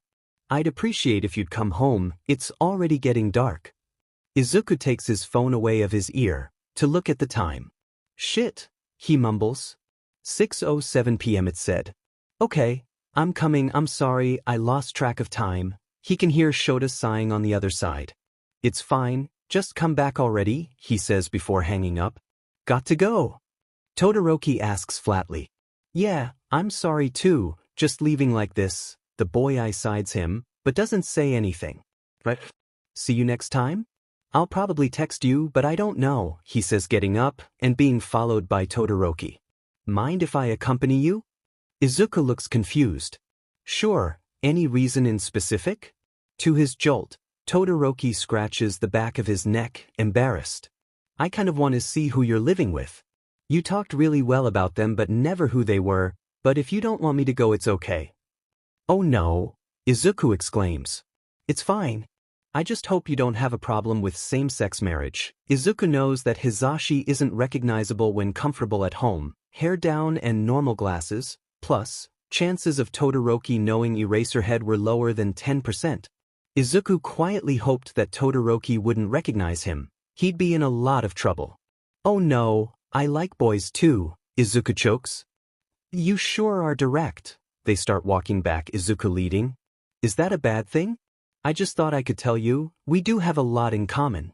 At least I think so. Izuku curses himself under his breath. Well, it depends on who you're talking to, I really appreciate it, he smiles. Todoroki simply nods. Their walk home was silent, but not an awkward one, a comfortable one. Getting there, Izuku takes a deep breath and knocks the door, which is opened by a tired-looking Shota. You're late, problem child. Then he notices Todoroki. And he stares. I'm Todoroki Shoto, sir. It's nice to meet you. Izuku holds back a nervous smile. Why did he agree with this again? And why are you here? Before Izuku could say anything, Hizashi loudly comes to sight. Don't be rude, Shota. Come in, kids. They timidly walk in, Izuku trying to decide if he wants to laugh or cry, and Todoroki thinking if he should be afraid of the dead-looking man that greeted him. They sit on the table. Shota stands up, his arms crossed. So? He asks, breaking the obnoxious silence. He just wanted to accompany me home, Izuku says, trying to chill the tension. See show? Nothing to worry about. Now can you please stop staring at the kid like you want to kill him? Sho Yuta sighs, sitting along. It's not like I don't want to, he mutters loud enough to be heard. Shota. Izuku giggles. Okay, I get it. Now, Izuku, mind telling us why he's here? And you know what I mean. He gulps and looks away. It's not like he knows you both. He feels an intense stare towards him, suddenly remembering one of the times Hisashi hit him for being unpleasant. And I trust him. Sorry for not asking if I could. It's totally fine. Want to stay for dinner, kid? Hisashi asks Todoroki, a smile on his face. No, thank you. I have to be home in 15 minutes. Izuku looks at him worried, trying to push away the flashback. Yeah, it's better if you don't be late. He knows that what he says sounds like another thing, but he doesn't want Todoroki being punished because of him. Okay then. It was great to meet you. You should come more often. The voice hero says, getting up, making all of them but Shota to do the same. Izuku walks along Todoroki to the door, where he says goodbye. I'll text you, take care. Todoroki nods with a tiny smile, turning his back and walking down the stairs. Izuku closes the door and turns around. Sho Yuta was intensely staring at him, and Hisashi had the dumbest grin he ever saw. Oh, don't even start. I know what you're going to say, so don't. If even possible, the Hisashi's grin grows wider. Oh yeah? So mine to explain. Izuku growls, throwing himself on the couch. His dad is like extremely restricting with him. I just don't want him to be in trouble because of me. Sho Yuta wearily sighs, walking to him and sitting on the other couch. Right, kid? So you seem to have succeeded and really well on your goal. How did it go? Izuku gets up excited. It was great. At first I thought he was all serious. In the end I found out he's not even straight. Both his parents choked. Just like that. Hisashi laughed at him. Yeah. He's pretty sincere. Then the memory is back to his mind. He curses. Is there something bothering you? Hisashi asks, Shota watching them. I'm sorry that I just brought him here without asking you guys. Maybe. He could have recognized you. I was just so happy that I had a new friend that I didn't even think about it. Shota sighs, making Izuku more scared than before. Hisashi smiles. It's fine, Aizu, you can bring him more times. Just, avoid it when we're not home. Izuku nods, smiling. There's no need to be anxious at all. After that, Izuku was forced to eat half of the dinner that, this time, Sho Yuta helped Hisashi to prepare. He made his hygiene and went to bed, mentally preparing himself. Tomorrow he'd start a completely new schedule and a whole new different training. Because starting tomorrow, he is going to do his best to reach his dream. Midoriya Aizawa Izuku is going to be a hero. We can't just let him like that. He might tell heroes or whatever the shit and we're fucked. He'd easily behave with a torture and dash. He suddenly felt an intense staring and stopped talking. Forget the kid, Hisashi. The only one I'll get rid of will be you if you don't obey me. We already moved to this place, he won't find us here. Now, I'll introduce you to the new prodigy, Shigaraki Tamura. A gray-haired boy entered the room, and even not being able to see his face, Hisashi was sure that he was smiling. Yo. 10 months passed and a lot of things changed. Izuku actually slept 6-7 hours per day, and could eat 2 whole meals too. But regardless that, he improved a lot. He trained every day, with or without Shuta's or Hisashi's help. He studied a lot too, even when his parents weren't present, he would study as much as he could. He is 10 times what he was 10 months ago, and he's extremely proud of himself. He can pretty well control his emotional energy, and his time energizing a part of his body went from 38 minutes to 1 hour and a half. Izuku can now as well balance almost perfectly his energy with a stable emotional energy, and his headaches were no longer such a problem, even if still one. He also learned that he can decrease the amount of energy on his ears when on a crowded place, or when there is too much noise. As much as he could bring up some self-confidence, he still struggles with trusting issues, anxiety, on bad days a nightmare, a flashback. He learned that PTSD was a thing. He's glad that he was able to improve so much, with Shuta's, Hisashi's, Aunt Namuri's, she's obsessed with his cuteness, Uncle Toshi's, he always gave the best advice, and even better, he was All Might's closest friend. And for sure Shoto's help. Without them, he would obviously not be the person he is today. Most of his thanks go to Shoto, because he understands him. And talk to someone who understands is better than just vent to people who'll just tell you that it'll be okay. His relationship with him was a lot better too, they were really close now. Best friends, Izuku'd say. The boy knew his whole life, since his birth until the present days. It was the UA's entrance exams morning. Izuku woke up as hyperactive as ever. He gets up and dresses his daily clothes, heading to the kitchen, where Hisashi was preparing breakfast. Little listener, can you tell Shoyuta that breakfast's ready? I'll set the table, Izuku nods. Not wanting to get up, he decides to do something easier.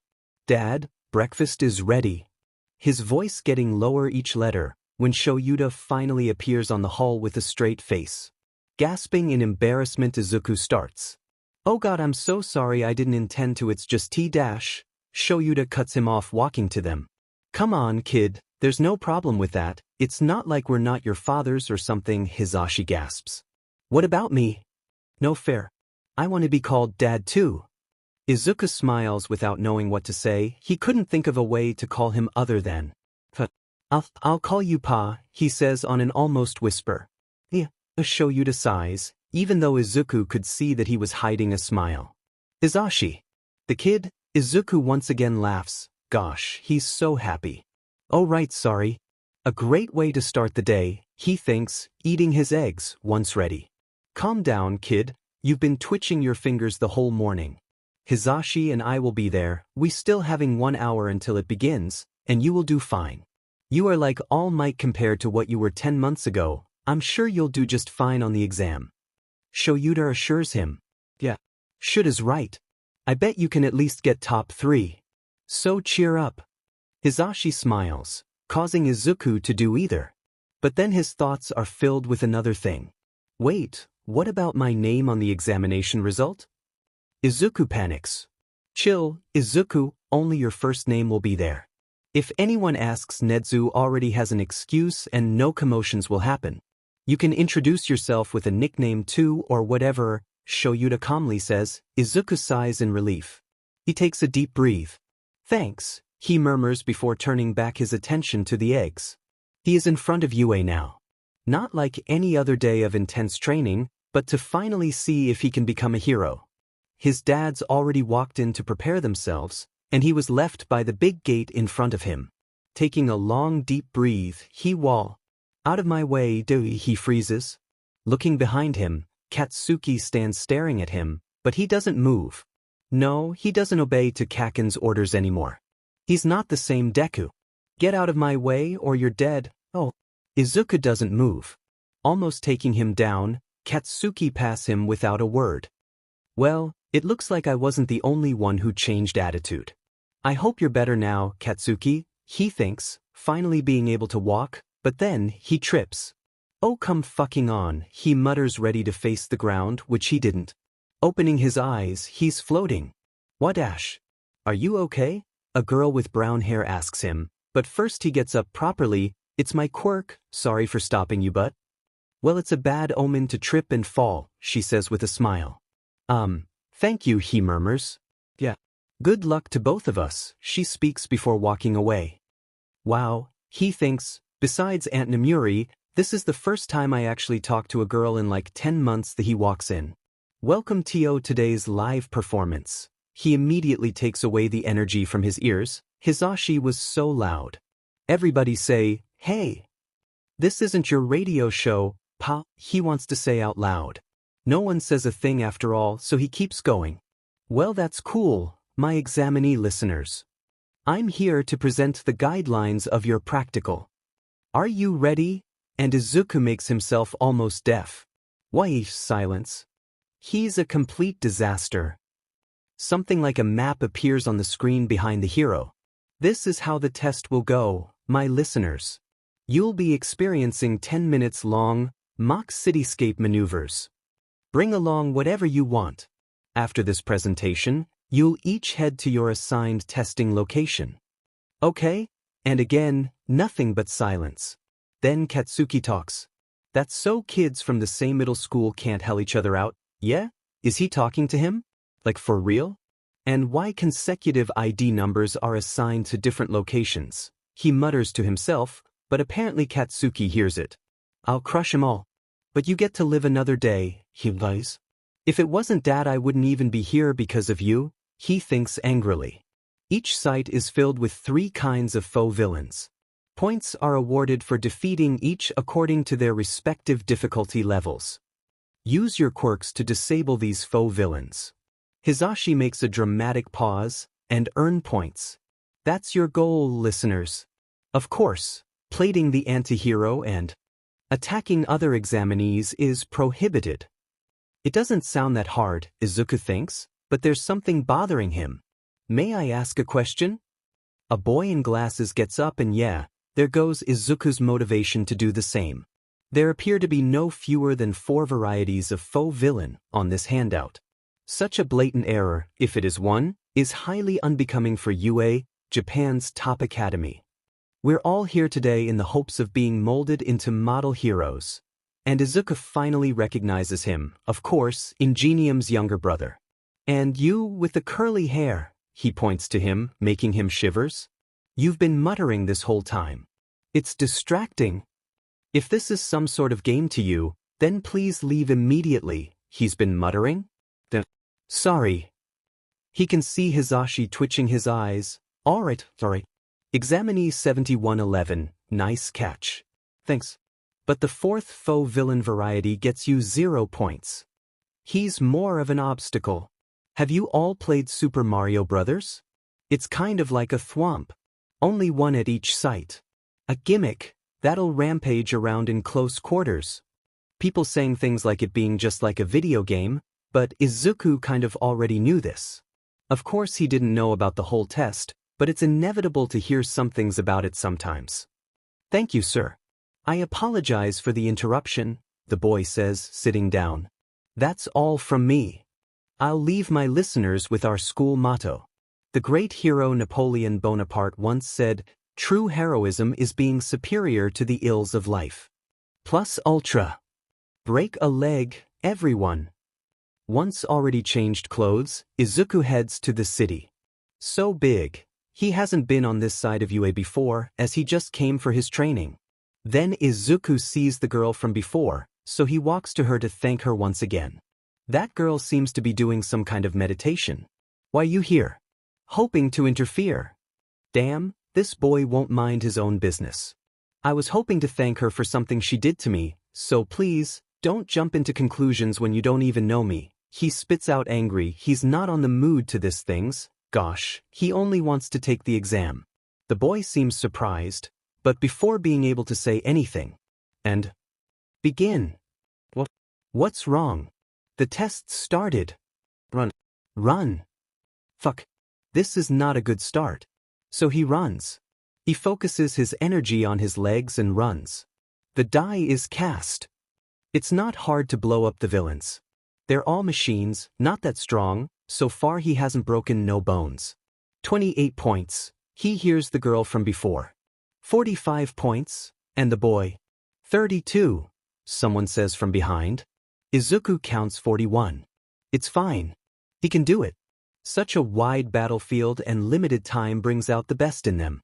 There are those who can assess the situation in an instant, the intelligence gatherers. Those who'll never be late to the party, mobility experts. Those who can cope with any given situation, decision makers. Those who are natural-born warriors. And then there are those who will do their best to win over any situation. The abilities needed to preserve peace in our cities are judged by the points they earn. It begins now. This year's quite the bumper crop, huh? One says. No way to know yet. Maybe yet. But this should tell us more. A gimmick that'll rampage around in close quarters. It's completely overwhelming. People show their true colors when they face that thing. There are a lot of expectations. We believe in you, Izuku. 2 certain pro-heroes murmur on the room. Is that the 0-pointer? Izuku gasps. Too bad I won't gain anything from it, he says walking away. Oh. He looks at his back. The girl is there on the floor. Shit.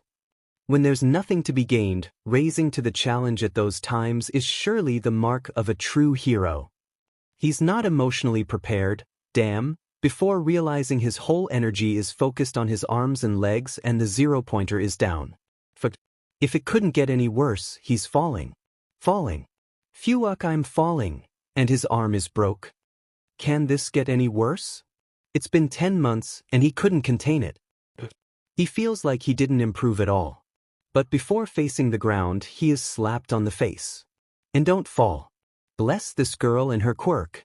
Release. She brings her fingers together, and he faces the ground. Well, at least it's not that painful. It's all over. He can hear voices of all different people around him, but the pain on his arms won't allow him to move and see a thing. Well done, good work. Haribo candy for all, eat up. And Chio. That mademoiselle. She's the backbone of you. Some boy says, Izuku can't see him though. Won't you stop being so reckless, boy? She says, getting closer, I'm an old woman, you know, I can't always come to heal you. He giggles, then she gives him her kiss, immediately healing his arms, so he calmly closes his eyes. Are you really sure you don't want to know the results, Izuku? Hisashi asks him while he's spacing out during dinner. I'm sure, Pa. It's the 7th time on the week you ask me this. I don't want to have privileges just because you both work there.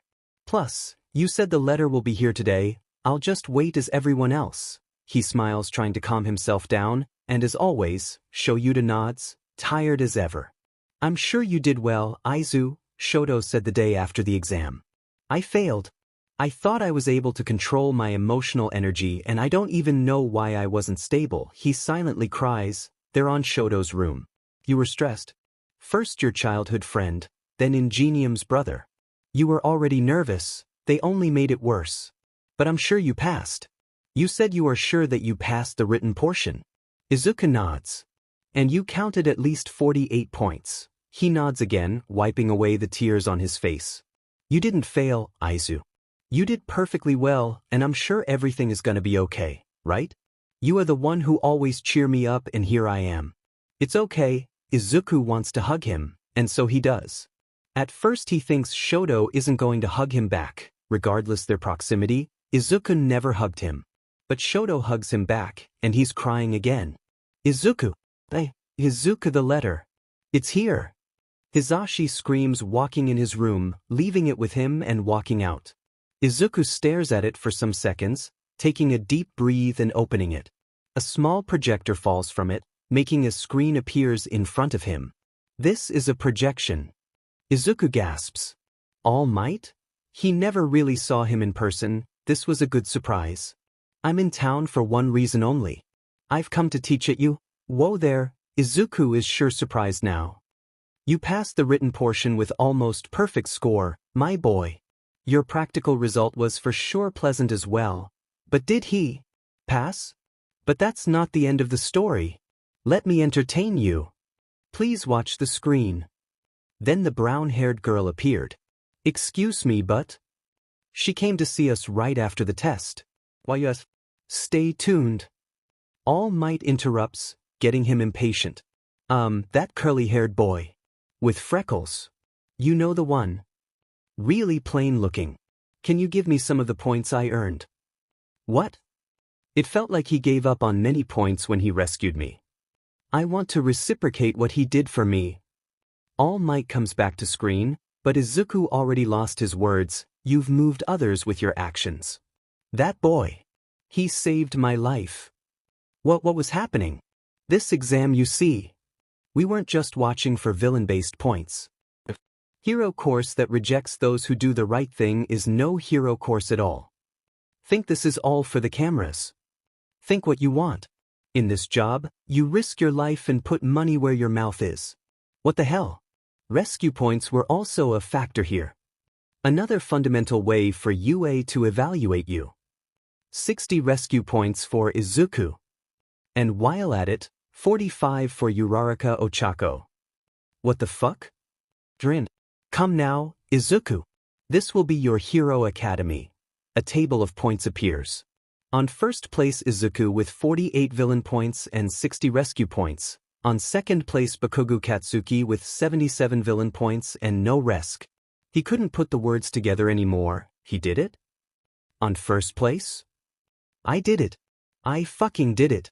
He started to desperately cry. He did it. He would be a hero. He would prove Hisashi that no matter what he would save people. He did it. I'm so proud of you, Izuku. He only notices Hisashi and Shoyuta when they involve him in a hug. I did it. He cries, holding his parents and just letting it go, crying as much as he could, because he is going to be a hero. Izuku never slept so well in his life. Izuku never felt so happy on his whole life. He's happily eating breakfast with his parents the next morning. I never thought I could see this kid more hyperactive than he already is, Shoyuta remarks, making him and Hisashi to laugh. And we're happy to see that. Seeing you happy makes us happy, little listener. Oh, and now that I recall, Namuri and Toshinori are coming to visit you today. We're all gonna celebrate your success. Izuku smiles. Can I call Shoto? He timidly asks. I'm telling you, Zashi, that kid is going to get us in trouble someday. Ignoring Shoyuta, Hisashi nods. Sure thing. But what does Dad mean with dash? Izuku is interrupted. Damn, they love to do it. Anyways, they're coming anytime now, so I'd recommend you both to eat faster. Shoyuta stops for a moment. Are you serious? He sighs, more tired than usual, and finishes meal, leaving Izuku to stare at the food in front of him. I can't eat more than this. Both look at him. But you barely ate half of it. Hisashi exclaims. I know I just can't, I'm sorry. I can save it for later if dash. No. Food is better when warm. I'll take care of the dishes. You can go change and send a text to Todoroki telling him that he can come already, the blonde says, getting up and taking his plate to the sink. He nods and walks to his room, already texting Shoto. He changes his clothes, and when he sits on the couch someone is behind the door.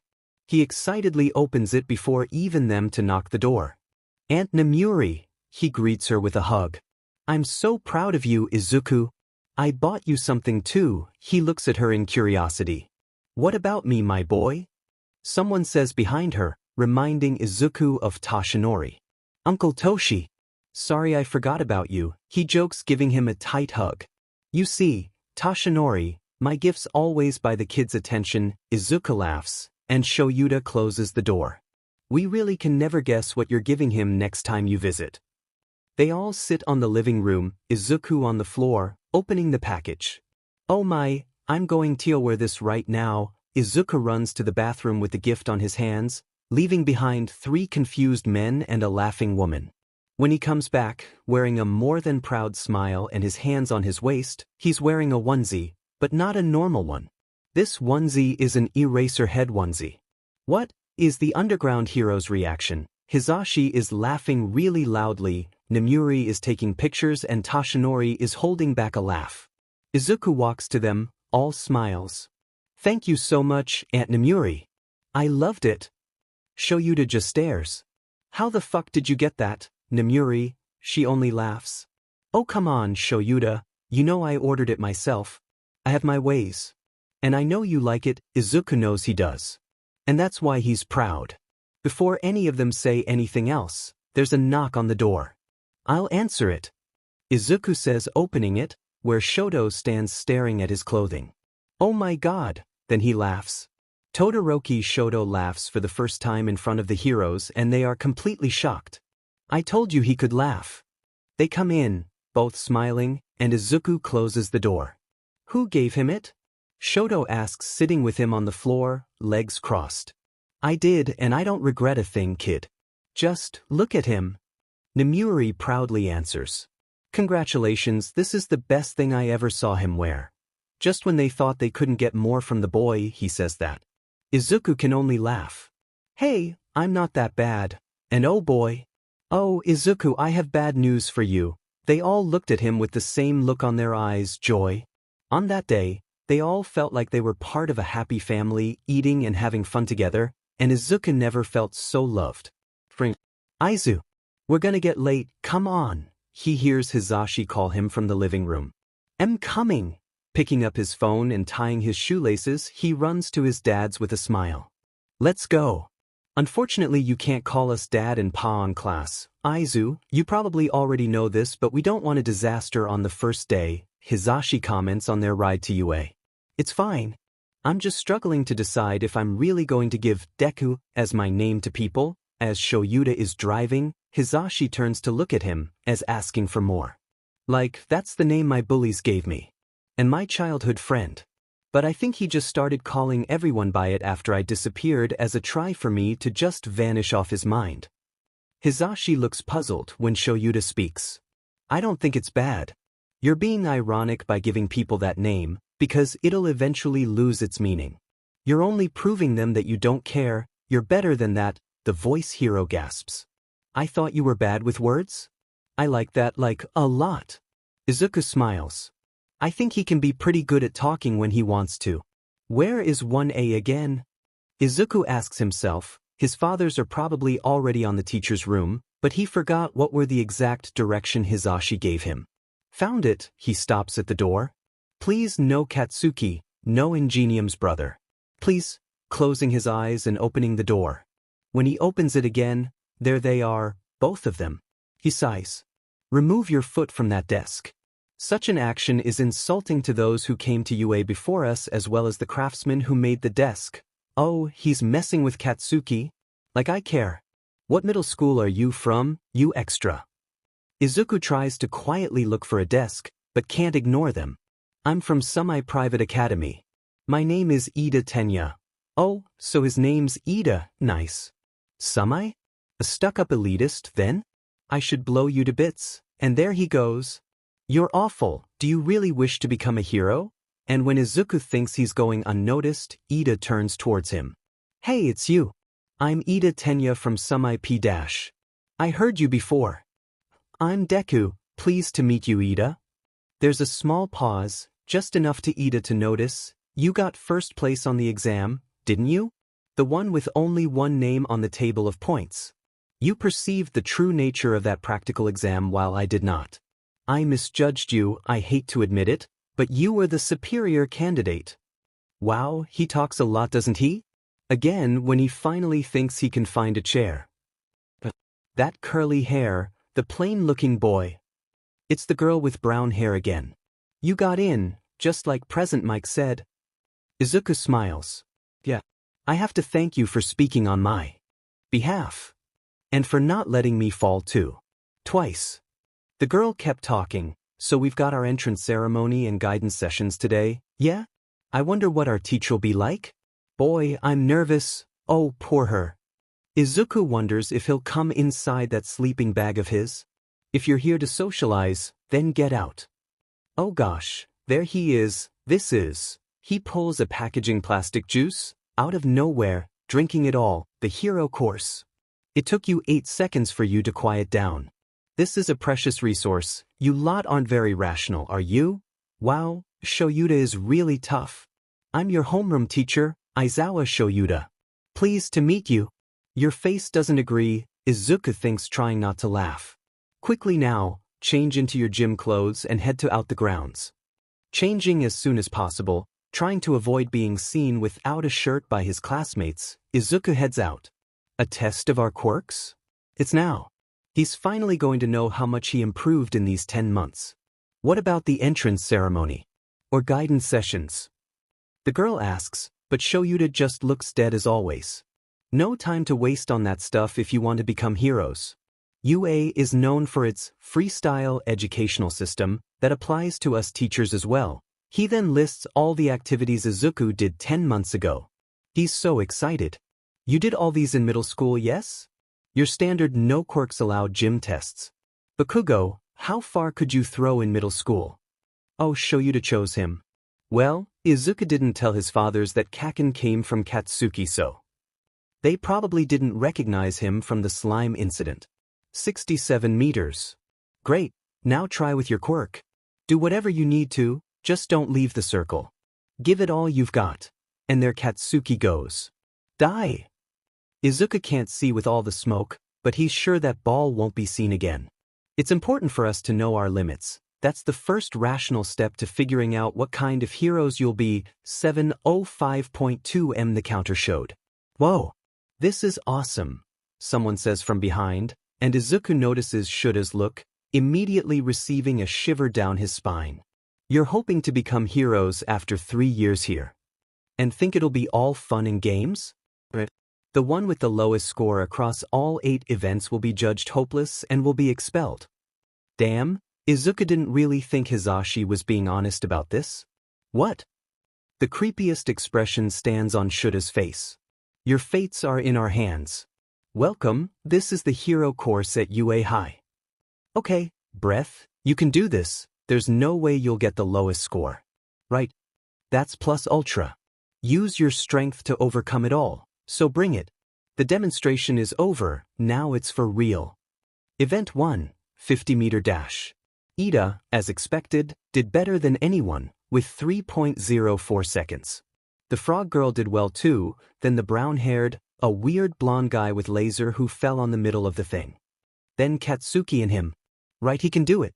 Izuku takes a deep breath, concentrating his energy on his legs. Go! Before Katsuki could explode his face, he runs. 3.58 seconds. Great. He smiles, quickly getting as far as he can from his childhood friend, who got 4.13 seconds. Event 2, grip strength. Come on, he didn't train for nothing. 78 kilograms, 27 kilograms more than before. That's good enough. Whoa, that's awesome. A big gorilla-looking guy could lift 540 kilograms. His classmates were for sure strong. Then standing long jump, where he, once again, could manage to jump the whole distance. On sidestepping, Izuku did fine, no big deal.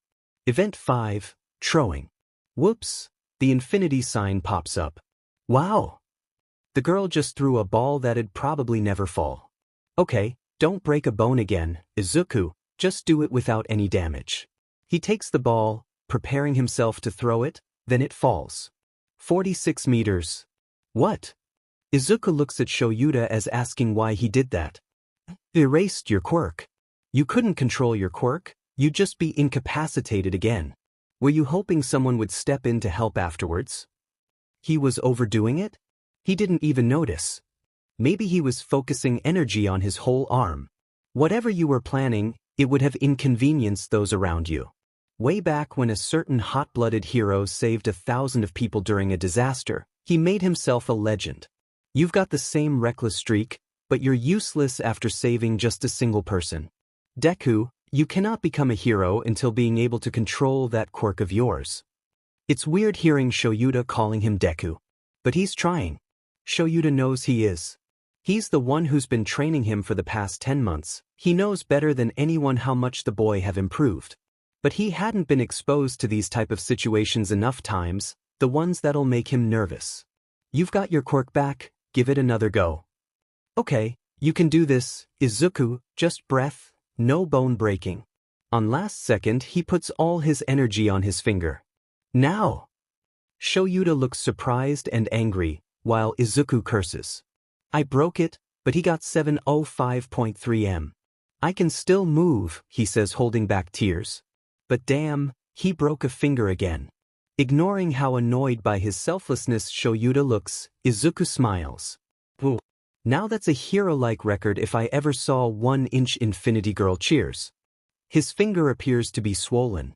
Thinking back to the entrance exam, what a strange quirk. Ida comments. Stylishly done, the weird laser guy says, when his worst fear occurs. Katsuki notices him. What the hell? Explain yourself, Deku. But before he gets to Izuku, Shoyuta stops him. What the? This cloth, it's stiff. Thanks, Dad, Izuku sighs in relief. It's a capture weapon, made of carbon fibers and a special alloy wire. Stop using your quirk already, I'm getting dry eye over here. He releases the boy. What a waste of time. Prepare for the next event. Izuku tries to ignore Katsuki as better as possible. How is he supposed to explain everything to him? It's not as easy as with Shoto. And speaking of him, Izuku wonders why he actually hadn't seen him. Is your finger okay? He wakes up from thoughts, not even bothering to look at who asked. Aya. Moving along, time for the results. Your total scores simply reflect your performance in each of the events. Explaining would be a waste of time, so all of you get are the final rankings. Izuku tries to regulate his breathing. Also, I was lying about expelling someone. Wait, what? That was a rational deception meant to bring out the best in all of you. Why is he lying? Izuku's sure that he expelled the whole class last year. Anyway, we're done here. Your documents about the curriculum and such are back in the classroom, give them a look. Deku, have Recovery Girl fix you up. Tomorrow's trials aren't gonna be any easier. He takes the authorized paper from Shuta's hand, nodding. And when he finally takes a look on the results, there he is on 3rd place. Yeah. He cheers with a smile, right after starting to look for Shoto, who got 2nd place. I'm dead, Izuku says walking beside Shoto on their way home. I'm sure you're not, he chuckles. I know, right? It doesn't even look so, the Granette says trying to catch a laugh from the other, who only provides him a small grin but enough. How's your finger? Ida appears behind him holding his shoulder, making Izuku jumps on his place. Whoa there. It's fine, thanks to Recovery Girl. Shoto just walks beside him, not saying a word. Izuku assumes Ida just didn't notice him as he keeps talking. But Aizawa-sensei sure fooled us. He made me think this is how it is at the top. But our own instructor deceived us like that. I thought he was just kind of rude. But Ida isn't that bad, Izuku thinks to himself. Hey, you 3, headed to the station? Wait up. They stop, turning around. Ah, Infinity Girl. Ida speaks up. I'm Uraraka Ochako. You're Ida Tenya, Deku Izuku? And you? She seemed confused about Izuku's name and the whole Shoto's presence. Izuku looks at Shoto, unsure, but he only looks back at him with his straight face. Yeah, I guess you can say that. You can just call me Deku, he smiles to her. Good. I think Deku is a nice name, sounds like, do your best. For me, wow, Izuku never looked at it like that. He smiles more widely. This is Todoroki Shoto, we were friends before so. I don't know, he awkwardly laughs, Ida wides his eyes. You're Endeavor's son. Making Uraraka gasps, but Izuku just stops them. Yeah. But we don't like to bring it up, you know? He likes to be just himself. Now that sounded weird. Oh, I'm sorry. I'll try not to talk about it too often. Uraraka nods, making Izuku smiles. Thank you, he hears Shoto whispers. He looks at him and wides his smile. Welcome. Once it's only the 2 of them, Shoto asks. Why are you walking home? Izuku looks at him confused, just to realize what he meant by that. They said that how it's only the first day they're gonna be late, you know, teacher stuff. The boy nods in understanding. I sure didn't expect one of your dads to be our homeroom teacher, Izuku giggles. Right? They're all there. Dad, Pa, Aunt Namuri, Aunt Chio. Only Uncle Toshi isn't it Yue? Shoto sighs. Now that I recall, I still can't believe how I didn't recognize Present Mike when I walked you home that day, Shoto says in disappointment. It's not that easy though. Pa's very different when he's home from what he's at work. I mean his hair.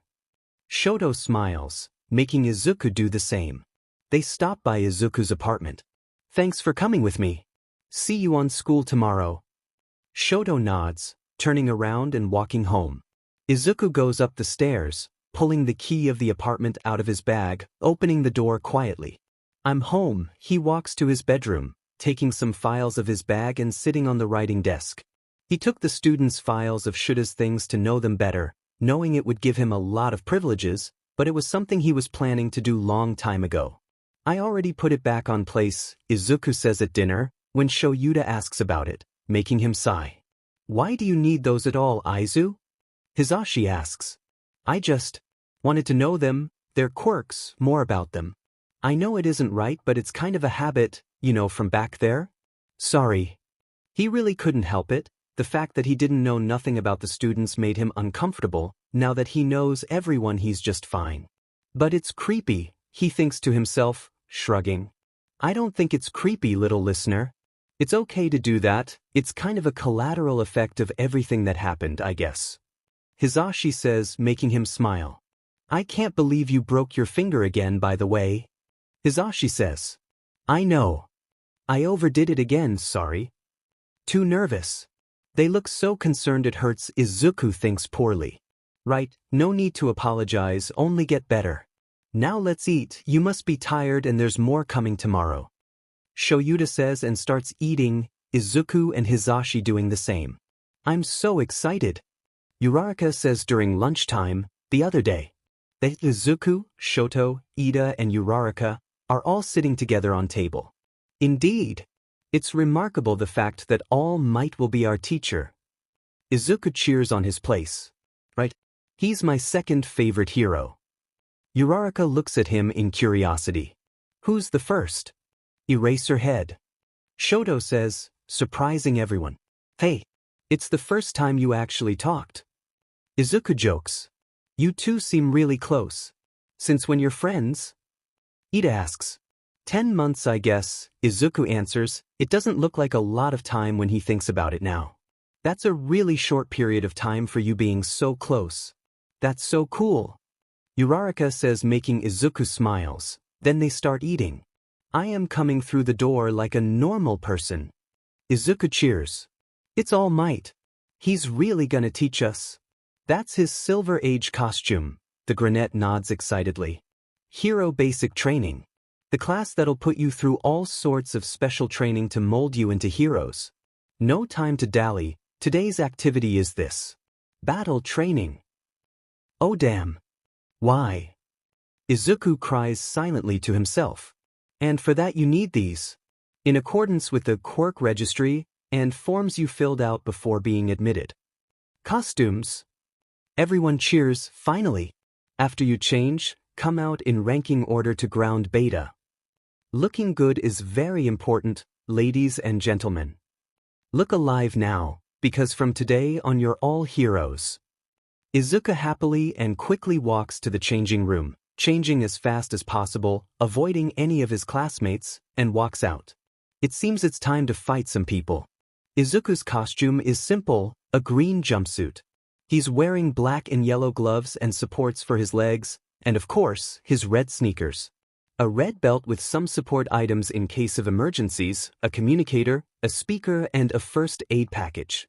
Then the only things that don't make his costume boring, a piece that will regulates his breathing, and a designed by himself curious thing, covering his left eye and ear. The item itself on the ear reduce loud sounds to avoid a loss of hearing, while when on his eye, helps him to focus his sight, as it's already more expended than the normal. Whoa dude, your costume is so manly. Didn't think you were so buffed. What's that thing on your ear and eye? A red-headed boy, Kirishima, asks him as soon as he walks out. It helps me not to get deaf because of loud sounds, and helps me to focus my sight, Izuku calmly explains. Isn't that cheating? The grape, Mineta, asks and Izuku turns to him, snapping. It's not cheating if I already can hear and see better than you. Ah Deku. Cool costume, really practical looking. Uraraka says approaching him. Hey, yours is very nice too. She scratches the back of her neck in embarrassment. I wish I'd been more specific on my request form. This is too attaching. Izuku has to agree with her on that. Being in the hero course is the best. Mineta says, and Izuku was already adding him to his trash list of students of UA. Ida surprises Izuku when he asks about that being the same field of the entrance exam, such a cool costume he is wearing. Nope. You'll be moving on to Step 2, Indoor Anti-Personnel Training. All Might then explains the importance of indoors training, as statistically the most heinous villains are more likely to appear indoors. You'll now be split into villain teams and hero teams, and face off in 2-on-2 indoor battles. So no basic training? Ajiax. Practical experiences teaches you the basics. Yeah, and Izuku already knows a lot of the basic from living with villains themselves. The distinction here is that you won't be fighting disposable robots. What determines victory? Can I just blast everyone away? Are you threatening to expel anyone like Aizawa-sensei did? How do we proceed to divide ourselves into teams? And the most important, how fabulous is my cape? Are the questions all spilled at the same time. One at a time. My quirk isn't super hearing. Listen up, here's the deal. The villains will be hiding a nuclear weapon in the hideout, and the heroes have to go in and take care of it. The heroes have a limited amount of time to either capture the villains or secure the weapon. The villains must either capture the heroes or protect the weapon until time's up. Your battle partners will be decided by drawing lots. All Might explains all at once, reading a small piece of paper. Is that really the best way? Ida asks, making Izuku pulls up a finger. Because pros often have to team up with heroes from other agencies on the spot during emergencies, he explains, and Ida apologizes again. It's fine, let's just get to it. Please Shoto, and Izuku teams up with Uraraka on Team A. Well, at least someone I know. Shoto was with the strong octopus boy, Shuji, and Izuku notices how Ida has the luck to team up with Katsuki. Nice. Must be fate. Let's do this. Uraraka cheers, Izuku smiles nodding. Moving on, first up are these. The heroes are Team A, the villains are Team D. Izuku sweats. Shit. Training or not, assuming the role of villain pains me. So we merely have to guard this? Katsuki completely ignores him. Hey. So Deku has a quirk. Ida looks at him intuitively and confused. You saw his monstrous strength and speed, no? Although it puts him at a risk. I'll ask you not to charge straight at Deku. Katsuki stares at the ground furious. That damned nerd. Are you okay, Deku? You seem nervous. Izuku twitches his fingers. Well, we're up against Katsuki and Ida, and I don't have a good past with Katsuki. I have a plan. Wanna hear? Uraraka looks at him eagerly. Sure. He takes a deep breath. Here, Katsuki will most likely come after me the immediate moment we enter the building. You have to go after the bomb, it'll be probably on the last floor. Ida will be protecting the bomb, he's fast, you can't just tie him, so try not to be seen. If you are, just warn me, I'll work out plan B. I'll enter for one window, you go through another one after I'm in. Katsuki won't notice you if he's fighting me. I'll be destroying the floors if you're seen, it'll be easier that way. While Ida dodges everything you can catch the bomb, I'll warn you, so grab on a pillar. This is plan B. Plan C is for the case I'm catch. You make Ida run directly to walls, throw it on him and run to the bomb. Don't let Katsuki get to you. Don't worry about being catched too, I have a plan for that case. Whoa, you're a really quick thinker, so smart. Uraraka gasps. Thanks. So, ready? Asks a bit embarrassed as they get closer to the building. More than ever. I'm nervous. This way I'll destroy all my bones. Izuku stops and leans down, breathing deeply, concentrating. He's here. He gets up and listens carefully. When he opens his eyes, he dodges Katsuki's blow on good timing. Nice dodging, Deku. That's low, Bakugu. Sneak attacks are so unmanly. Kirishima comments. Yet they are a valid strategy. This is practical experience. No matter. Did you see how Deku dodged that? Awesome. Mina exclaims. I'll mess you up just enough not to be disqualified. Katsuki says, coming for another attack. I'm already messed up enough, Katsuki, Izuku whispers, taking him by his arm and throwing him on the ground. You are more than predictable to me, Katsuki. How many times do you think I saw you lead with that right hook? I didn't write notebooks for nothing. He stares at him angrily. The one you blew up and chucked out the window? The only one I actually wrote useful things. I'm not gonna be your worthless punching bag Deku forever, Katsuki. I'm the Deku who always does his best. He screams, all his emotions on his head, already cursing his instability. It pisses me off. You spout that crap all while scared out of your mind. Darn that Bakugo. Running off on his own, what could he be thinking? Really? Ida sadly says, trying to understand what was happening down there. Katsuki quickly tries to kick Izuku, but he's stopped by the tape he pulls out and ties his leg. Already knowing the incoming explosion, Izuku pulls the tape down with full force, causing Katsuki to meet the floor again, then runs away. He needs to think of something, he can't keep dodging the explosions. Get back here, Deku. Katsuki screams, getting up. Must have been fun, yeah? Tricking me this whole time, right? Hiding that flashy quirk of yours. So bring it on. I'll still crush you. Found you. Uraraka murmurs, hiding behind a pillar. Okay, let's do this. She starts to move as silently as possible. I am the ultimate evil.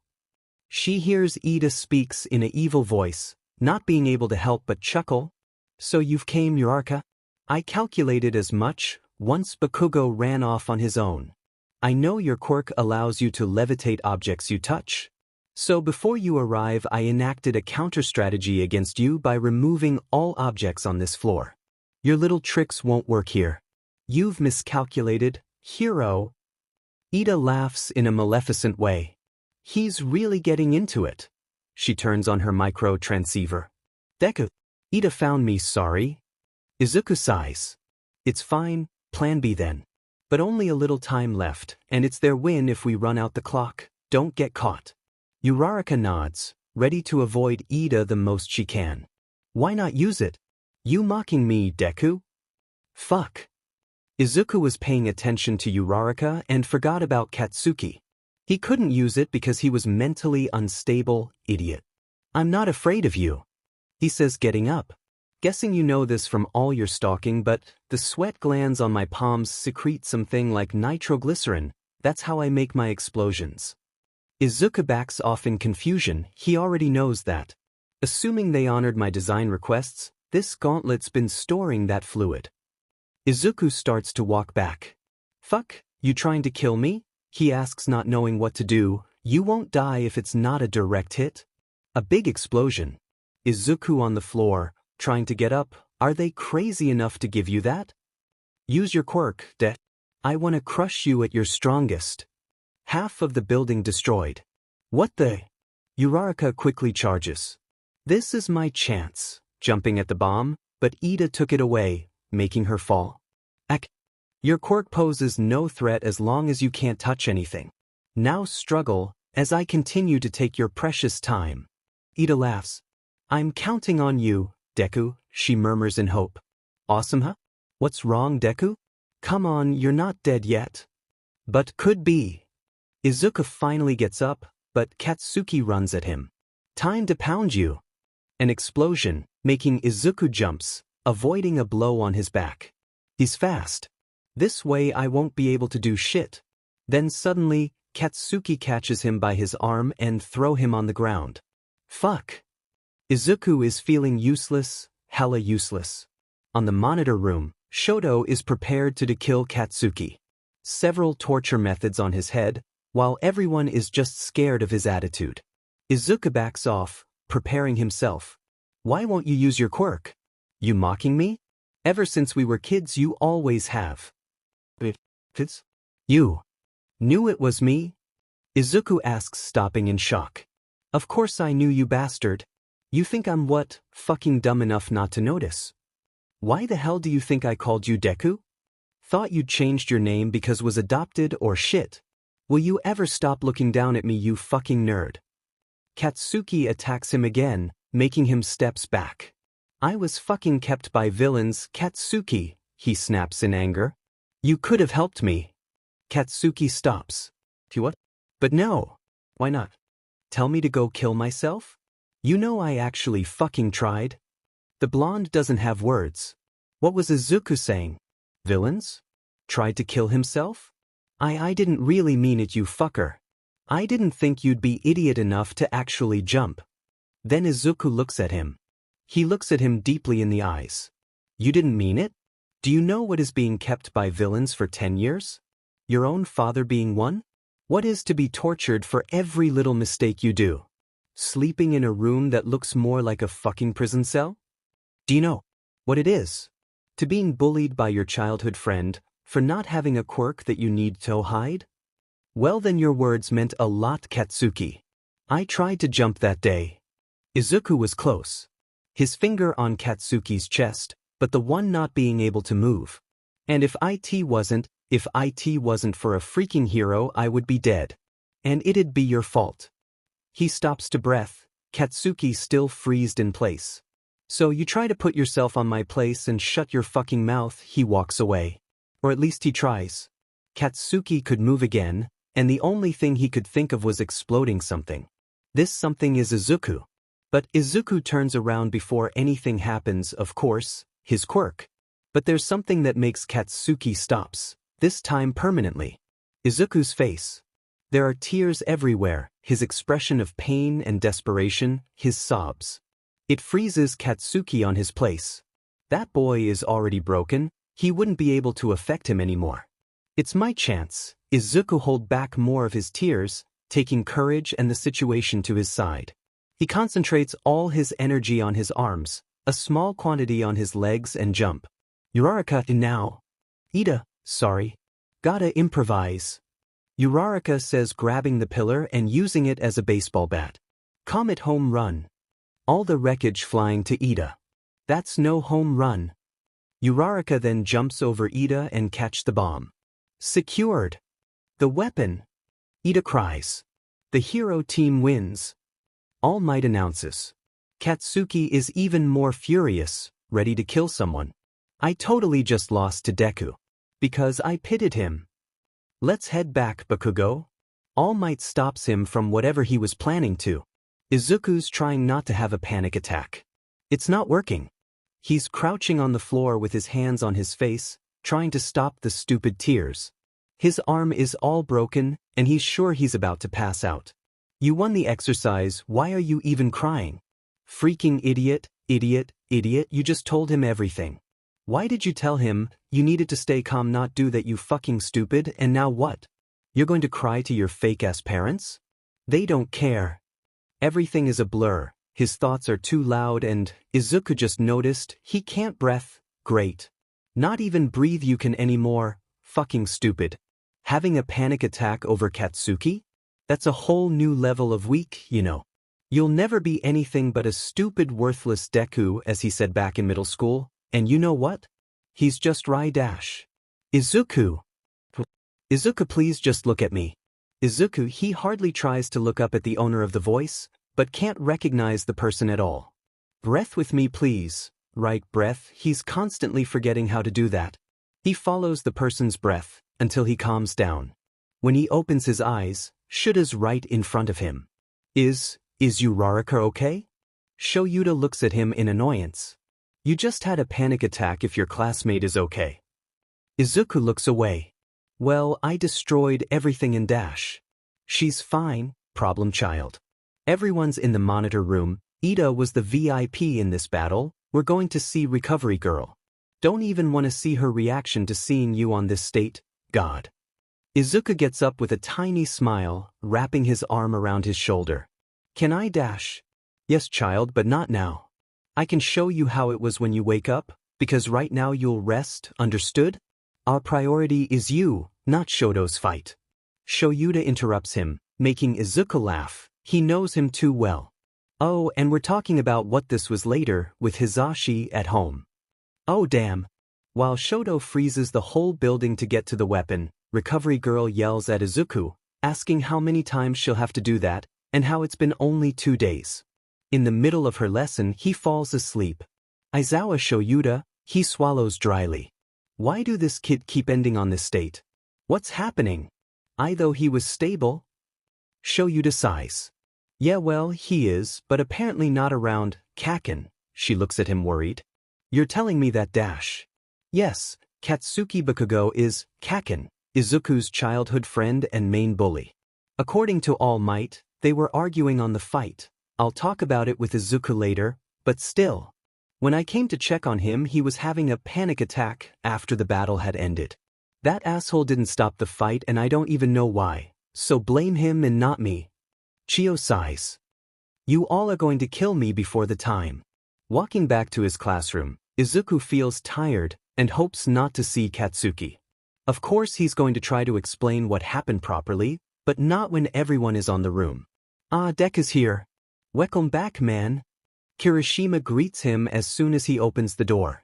I don't know what you were saying back there, but that was a wild battle. Now what? We were super pumped after that crazy first round. Yeah, he can imagine. They all introduced themselves, while some other classmates were just talking on the back. Uraraka asks about his arm, but it's not even that he's worried about. Shoyuta, Hizashi, and Shoto. Oh gosh, he's so screwed. Isashi's face appear on his mind, for the first time in a long time. He fears it again. Hey Aizu, can we talk? Oh no, it's happening. Shoto gets closer, and Shoyuta appears out of nowhere. Not now, Todoroki. You're invited to come over so we can all talk together. Hey Izuku? Oh no, Shoyuta has that look on his face. He nods intensely, leaving the fastest he can. Katsuki's still here, he runs to him. Katsuki. Huh. He's not in a good mood. I need to explain to you what happened. Katsuki stops walking. My dad. He was the one who killed my mom and took me away. I was kept by him and some other villains for 10 years, working for them. I didn't kill anyone happily. I was allowed to start school with a new identity and all, but I was too scared to do anything at the time.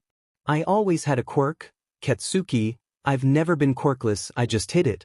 I'm safe now though, was adopted by pro-heroes and all. He says everything at once, only stopping to breathe when he stopped talking. Huh? What is that it? What the hell, Deku? Fucking kidnapped by villains? And you didn't even tell anyone? Fucking pathetic. And I lost to you? And if it weren't enough, that icy bastard. No way I can measure up to him either. Damn it, damn it, damn it. Why? You too, Deku. From here on I hear me? I'm gonna beat you all. Enjoy your win, it'll never happen again. Is Katsuki okay? Izuku wonders walking home. Most importantly, am I going to be okay? He opens the door of his apartment cautiously, already knowing that they were all there. Welcome home, Izuku. Damn. I think we need to talk. The three of them, his dads and Shoto, were sitting on the table, their glares making Izuku hopes he was dead. He walks to them, sitting along, staring at his feet. About? What? Hisashi laughs, breaking the atmosphere. Come on, Aizu, we're not going to kill you. We just want to confirm some things. Okay, he breathes deeply and looks at them. Just ask. Then. He says nervously. Is Kaken Bakugu Katsuki? Whoa, Shoyuta really likes going straight to the point, huh? Yes. Why did you keep it from us? He looks at them defensively. I didn't keep it from you. You just never asked. Plus it's not like it's a big deal either, Shoyuta sighs. Shoto looks relieved for some reason and Hisashi kind of disappointed. Great.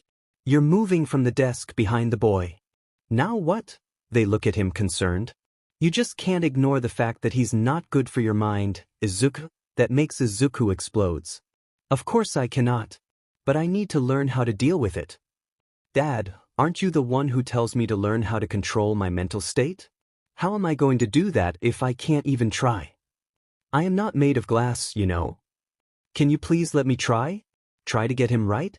Also, he's not a monster, he's a teenager just like me. He won't kill me. It surprises them, Izuku's shouting, the tears on his face. I am sorry, Aizu. I misunderstood everything. I just wanted the best to you and didn't consider your feelings. I won't do it again, Shoto says while getting up and bowing. Both his dads look surprised, but also lowered their heads. I'm not angry at you. I am sorry too for keeping it from you three. I just don't want to be treated like I'm going to break any moment. So let's get together again, right? Just smile. He smiles. Hisashi laughs, involving him in a hug. You're the best, little listener. I love you so much. Then they all hugged him. And Izuku hugs them back. He really loves his family. Who wants cold soba noodles? Hisashi asks excitedly. Oh, they're my favorite. Surprisingly, Shoyuta chuckles. Of course they are. How much of you do you think Izuku talks about? We probably know you better than your father. Izuku blushes embarrassed. He talked that much about him. That's not so hard, Shoto says, and everyone burst in a happy laugh. Sorry for the sudden announcement, but today, Shoyuta says, and the whole class is tense. He didn't tell me anything about today's activities though. Izuku thinks. You'll pick a class president. Oh, such a normal, school-like thing. Izuku wouldn't like to be the class president, too much responsibilities, plus he's sure he's not the right person. Ida suggests an election, immediately making Izuku realizes that he's the perfect guy to the job. He smiles, writing Ida's name on a small piece of paper. I got 4 votes. Izuku couldn't actually believe that. Like, what do these people see in me? He whispers to himself, while Katsuki complains about it. He was sure Shoto would vote for him, but he's not sure about the rest. Fine, so your president's Deku and your vice president is Yaoyorozu, Izuku sighs, asking himself what is he doing there. Lunchtime, the 4 friends sitting together again. I still don't know how it ended up like this, Izuku says, playing with his food. I'm sure you can do it. Shoto says, encouraging him. Did you have breakfast? Shoto asks, making Ida and Uraraka look at them confused. Of course I had. They force me to eat, as they can't see if I'm eating here or not. Do you want my food? I'm not hungry. Uraraka gasps.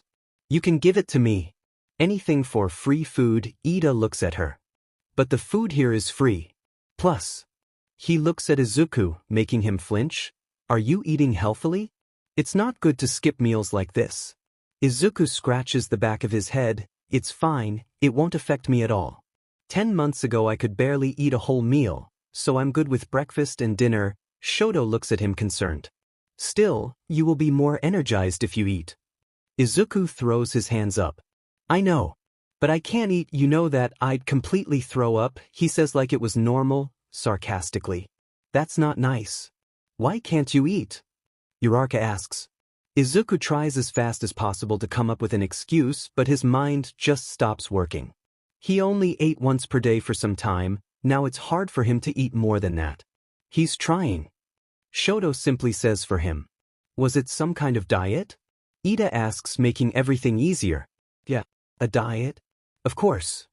Then the alarm plays and once again Ida proves to Izuku that he's more than the ideal person to be the class president, so he decides to do something about it. He suggests to the class that Ida should be on his place, and even Shoyuta agrees. Finally rid of such a responsible place, Izuku sighs in relief walking home. I think you'd have done just fine. Shoto says. I don't like the idea of being someone to look up to.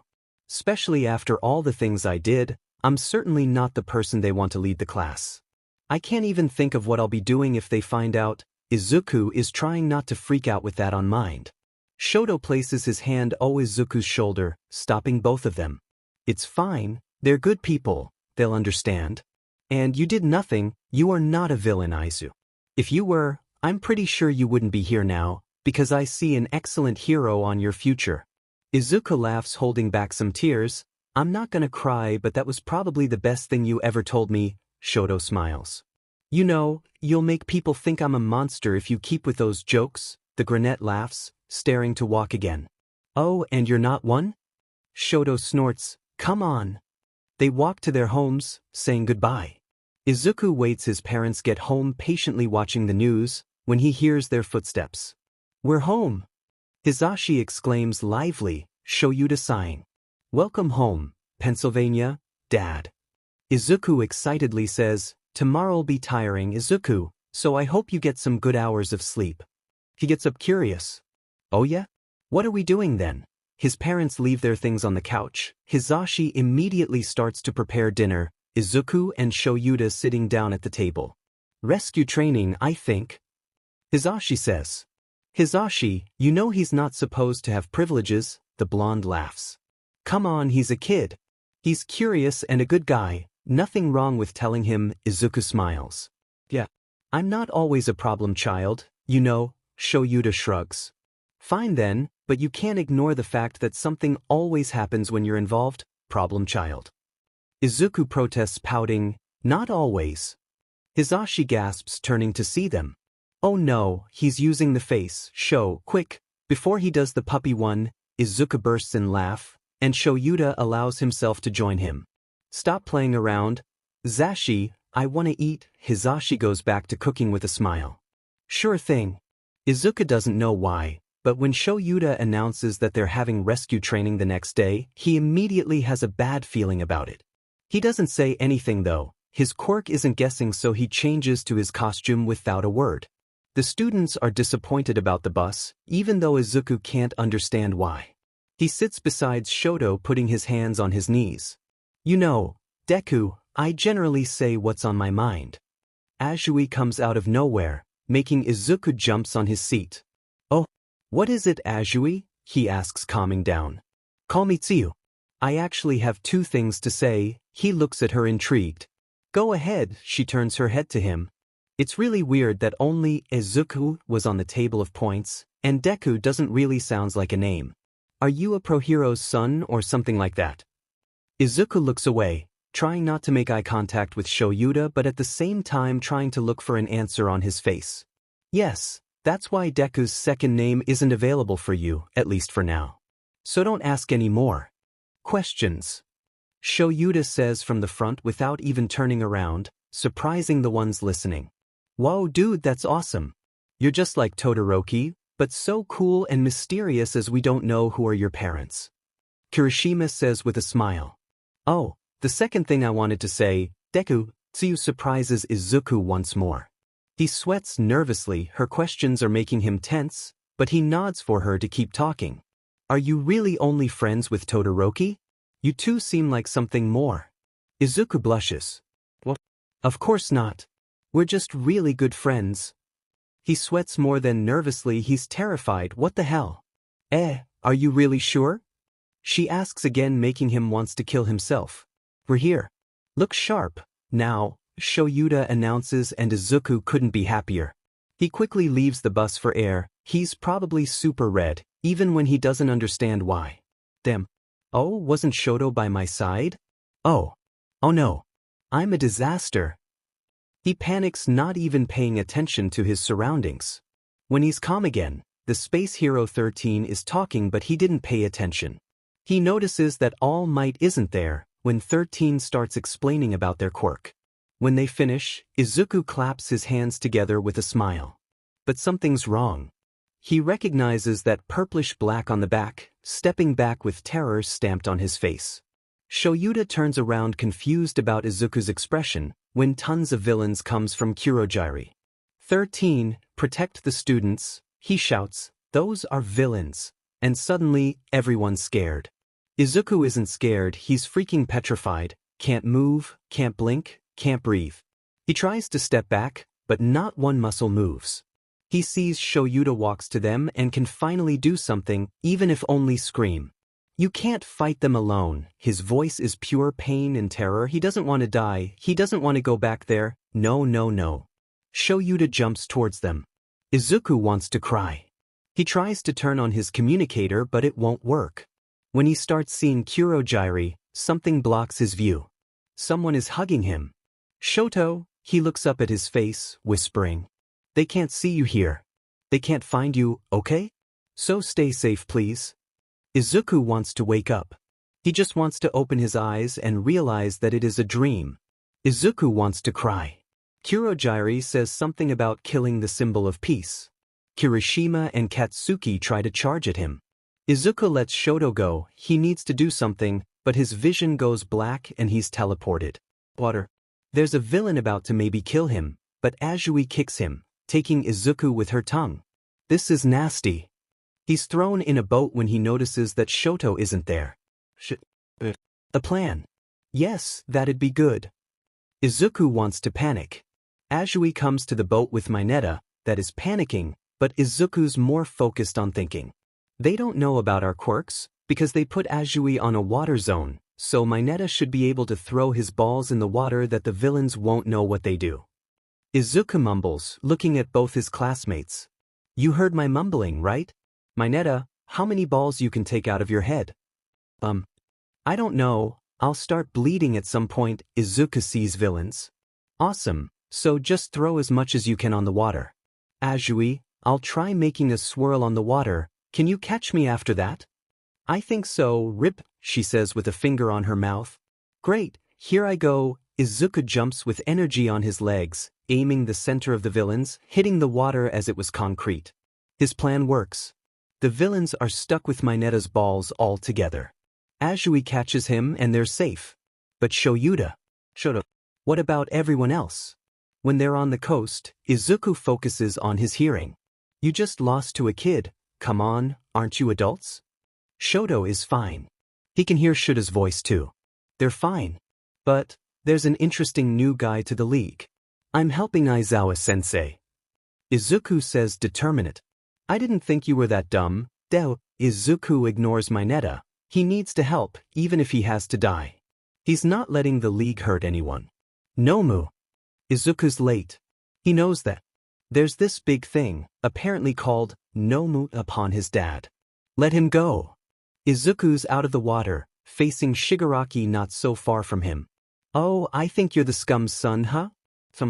You're probably talking about Hisashi, am I right? I'm sorry, but I don't identify that man as my father. Izuku won't let them hurt Shoyuta more than he's already. Oh, you're a brave brat. Did you know the brave ones are the first to go? Nomu, take the kid, don't kill him. Izuku tries to punch the thing. He needs to get Shoyuta as soon as possible, but it doesn't work. The Nomu was like a wall, he didn't hurt him even a bit. Fuck. Fear not, for I am here. All Might. Utilizing the moment, where Shigaraki is too occupied by All Might's appearance, Izuku walks up to Shoyuta, immediately checking his vital signs. He's alive. He sighs relieved, but before doing anything he's put away by All Might, within Azui and Mineta. I need to get him to Recovery Girl, my first aid kid won't do shit. He's aggressively hurt. How is he? Izuku is scared by Shoto's sudden emergence. He needs Recovery Girl, but I need help to get him out of here. Shoto nods, helping him carry Shoyuta, when there's a big explosion. All Might just stopped Nomu's blow. It's strong, maybe stronger than him. I don't know if he's gonna make it, Izuku says, softer than what he expected, making Shoto looks down. We need to think the best. They stop to watch the fight. All Might starts punching, he has a good plan, but Izuku's not sure if he can keep going for too long. All at once, the Nomu is caught from the place, breaking some ceiling's glass. We'll come back and we'll take that brat with us next time. Shigaraki says out loud, almost disappearing with Kurogiri. Not yet. A shot. They're here. The pros? Late. Shigaraki curses and goes away, leaving behind all the other villains. When Izuku thinks everything is okay, he sees himself back on the torture room again. No, not now. A flashback. He's tied, all hurt on the floor, the first time Hisashi tortured him. Fire. He's burnt everywhere, he hates Hisashi's fire. Will you fucking obey? Or will you keep being a crybaby? Izuku spits blood. I won't kill. It's almost a cry, he also feels himself about to pass out. Guess you haven't seen fire enough. The last thing he sees is Hisashi's mouth opening. That's how he got his back scar, it's huge, that's all he knows. What if everyone finds out? What's going to happen to me? Oh, what if they already know? Shigaraki looked at me when he said that and dash. Aizu. Another flashback? Oh, Shoto is with him, right? Yeah, and his head hurts. There was so much noise on this place when they were all battling, Izuku's head looks like about to explode. Let's go. No. Wait for me here. He needs to see All Might. It was as clear as the day that he wasn't okay, with all that dust cloud coming out of him. You're not fine, you can't just go. I need to go, Shoto, so just let me, okay? He smiles melancholic, Shoto sighing as concerned as he can be. Please be careful, Izuku nods and runs to All Might, but when he gets to him he's revealed a big surprise. Uncle Toshi? What are you doing here? He notices that Cementos creates a wall behind them, confusing him even more. This is bad. I need you to help me out of here, okay kid? I can explain later. Now, Recovery Girl. Izuku nods without questioning, picking him up and making him leans on himself, walking to whatever way he's looking for Recovery Girl. Oh no, I left Dad with Shoto, did I just? Todoroki just left him with my partners, he's right now being carried to the infirmary, seems like it's your time. Recovery Girl appears, putting her hand on his shoulder. Aunt Chio. Where's Dad? Is the first thing Izuku asks when on the infirmary. Oh, he was headed to another room, since his condition is worse than yours both, he looks at her worried. Will he be okay? Of course. Not something that my gracious kisses can't cure, he's resting by this moment, Izuku smiles, relieved. Yeah. Tashinori murmurs something that they can't understand, when finally put on bed, Izuku's sitting on the one beside him. I think I've probably shortened my time limit again. I'll be lucky if I still get an hour a day. Izuku looks at him, still lost. What's the meaning of all this? Chio sighs. Just tell him already, Toshinori. I'm All Might, my boy. I know it's hard to believe, but it's the truth. Izuku looks at him, no words on his mind. Say what?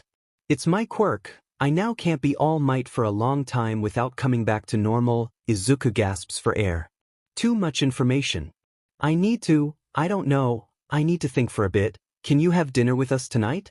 I'm not sure if Dad will be there, but... Izuku gets up, he needs to get fresh air. Of course, my boy, see you there then. Izuku nods, smiling, walking out of the room. There's too much on his mind, he's just walking, probably and hopefully home, thinking about All Might, today's incident. If Azui and Mineta understood that he's the son of a villain, how he couldn't help Shoyuta as much as he thought he could. Aizu, you're starting to scare me. He looks at his side, where Shoto stands, walking with him. Oh, you're here, hey? Shoto sighs, making Izuku wonder for how long he was there. Don't let today's happenings get to your mind like this. Do you want to talk about it? Seeing Shoto talks like that, comparing how he is at school, is kind of weird. I had a flashback of the first day Hisashi tortured me. Have you seen my back scar? I hate it. It remembers me of him and I hate him. I don't like hating people, but... wanting or not, he's my father. He killed my mother, who I barely remember the face, and did all that to me. I can't just don't hate him and his goddamn fire. So you hate my fire too? Izuku looks at him, nonconformist of what he just heard. Of course not. You and Hisashi are completely different people. Even though I never saw it, I'm sure your fire is comforting. You'd never try to hurt me with it. I guess it's fine then. Anything else? You seem a lot frightened. Izuku smiles. I can't hide anything from you, can I? There's a pause. A comfortable silence. I think Azui and Mineta know about Hisashi being my father. I also couldn't help Dad, and he's just so injured, he could have died. And there's this other thing that I don't know if I can tell you, but it's just... I don't know what to think. Maybe you should just rest a bit. You did a lot today. We fought villains. That's a pro hero's job. We're all tired. Maybe Shoto's right. Before turning the corner, Izuku nods. I'll try to do that. Thank you for listening. See you tomorrow. Getting home, Izuku's surprised by Namuri's voice and burnt smell. He opens the door, walking in carefully.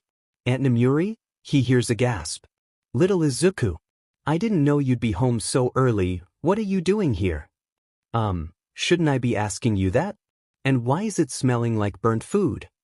Namuri walks to him, an awkward smile on her face.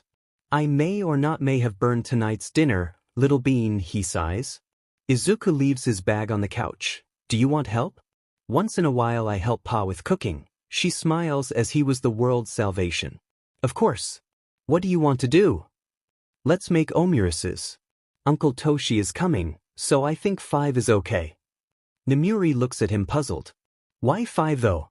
Isn't Shoyuta staying at school to rest? Izuku smiles, tired. Do you really think he won't come? That? Sleeping at school? You're right, she laughs. Let's make some omurices. We're home. Hisashi announces loudly as always. You really came, huh? So goddamn stubborn. Namuri says, greeting Shoyuta with a hug. If you touch me this way, I'll probably break the rest of my healthy bones, he says. Welcome back, Dad, but Uncle Toshi didn't come? Hisashi leaves their things on the couch, walking to the table. He's coming. And what do we have here? Who cooked it? They look delicious. Namuri and Izuku smile. Well, of course it was Izuku.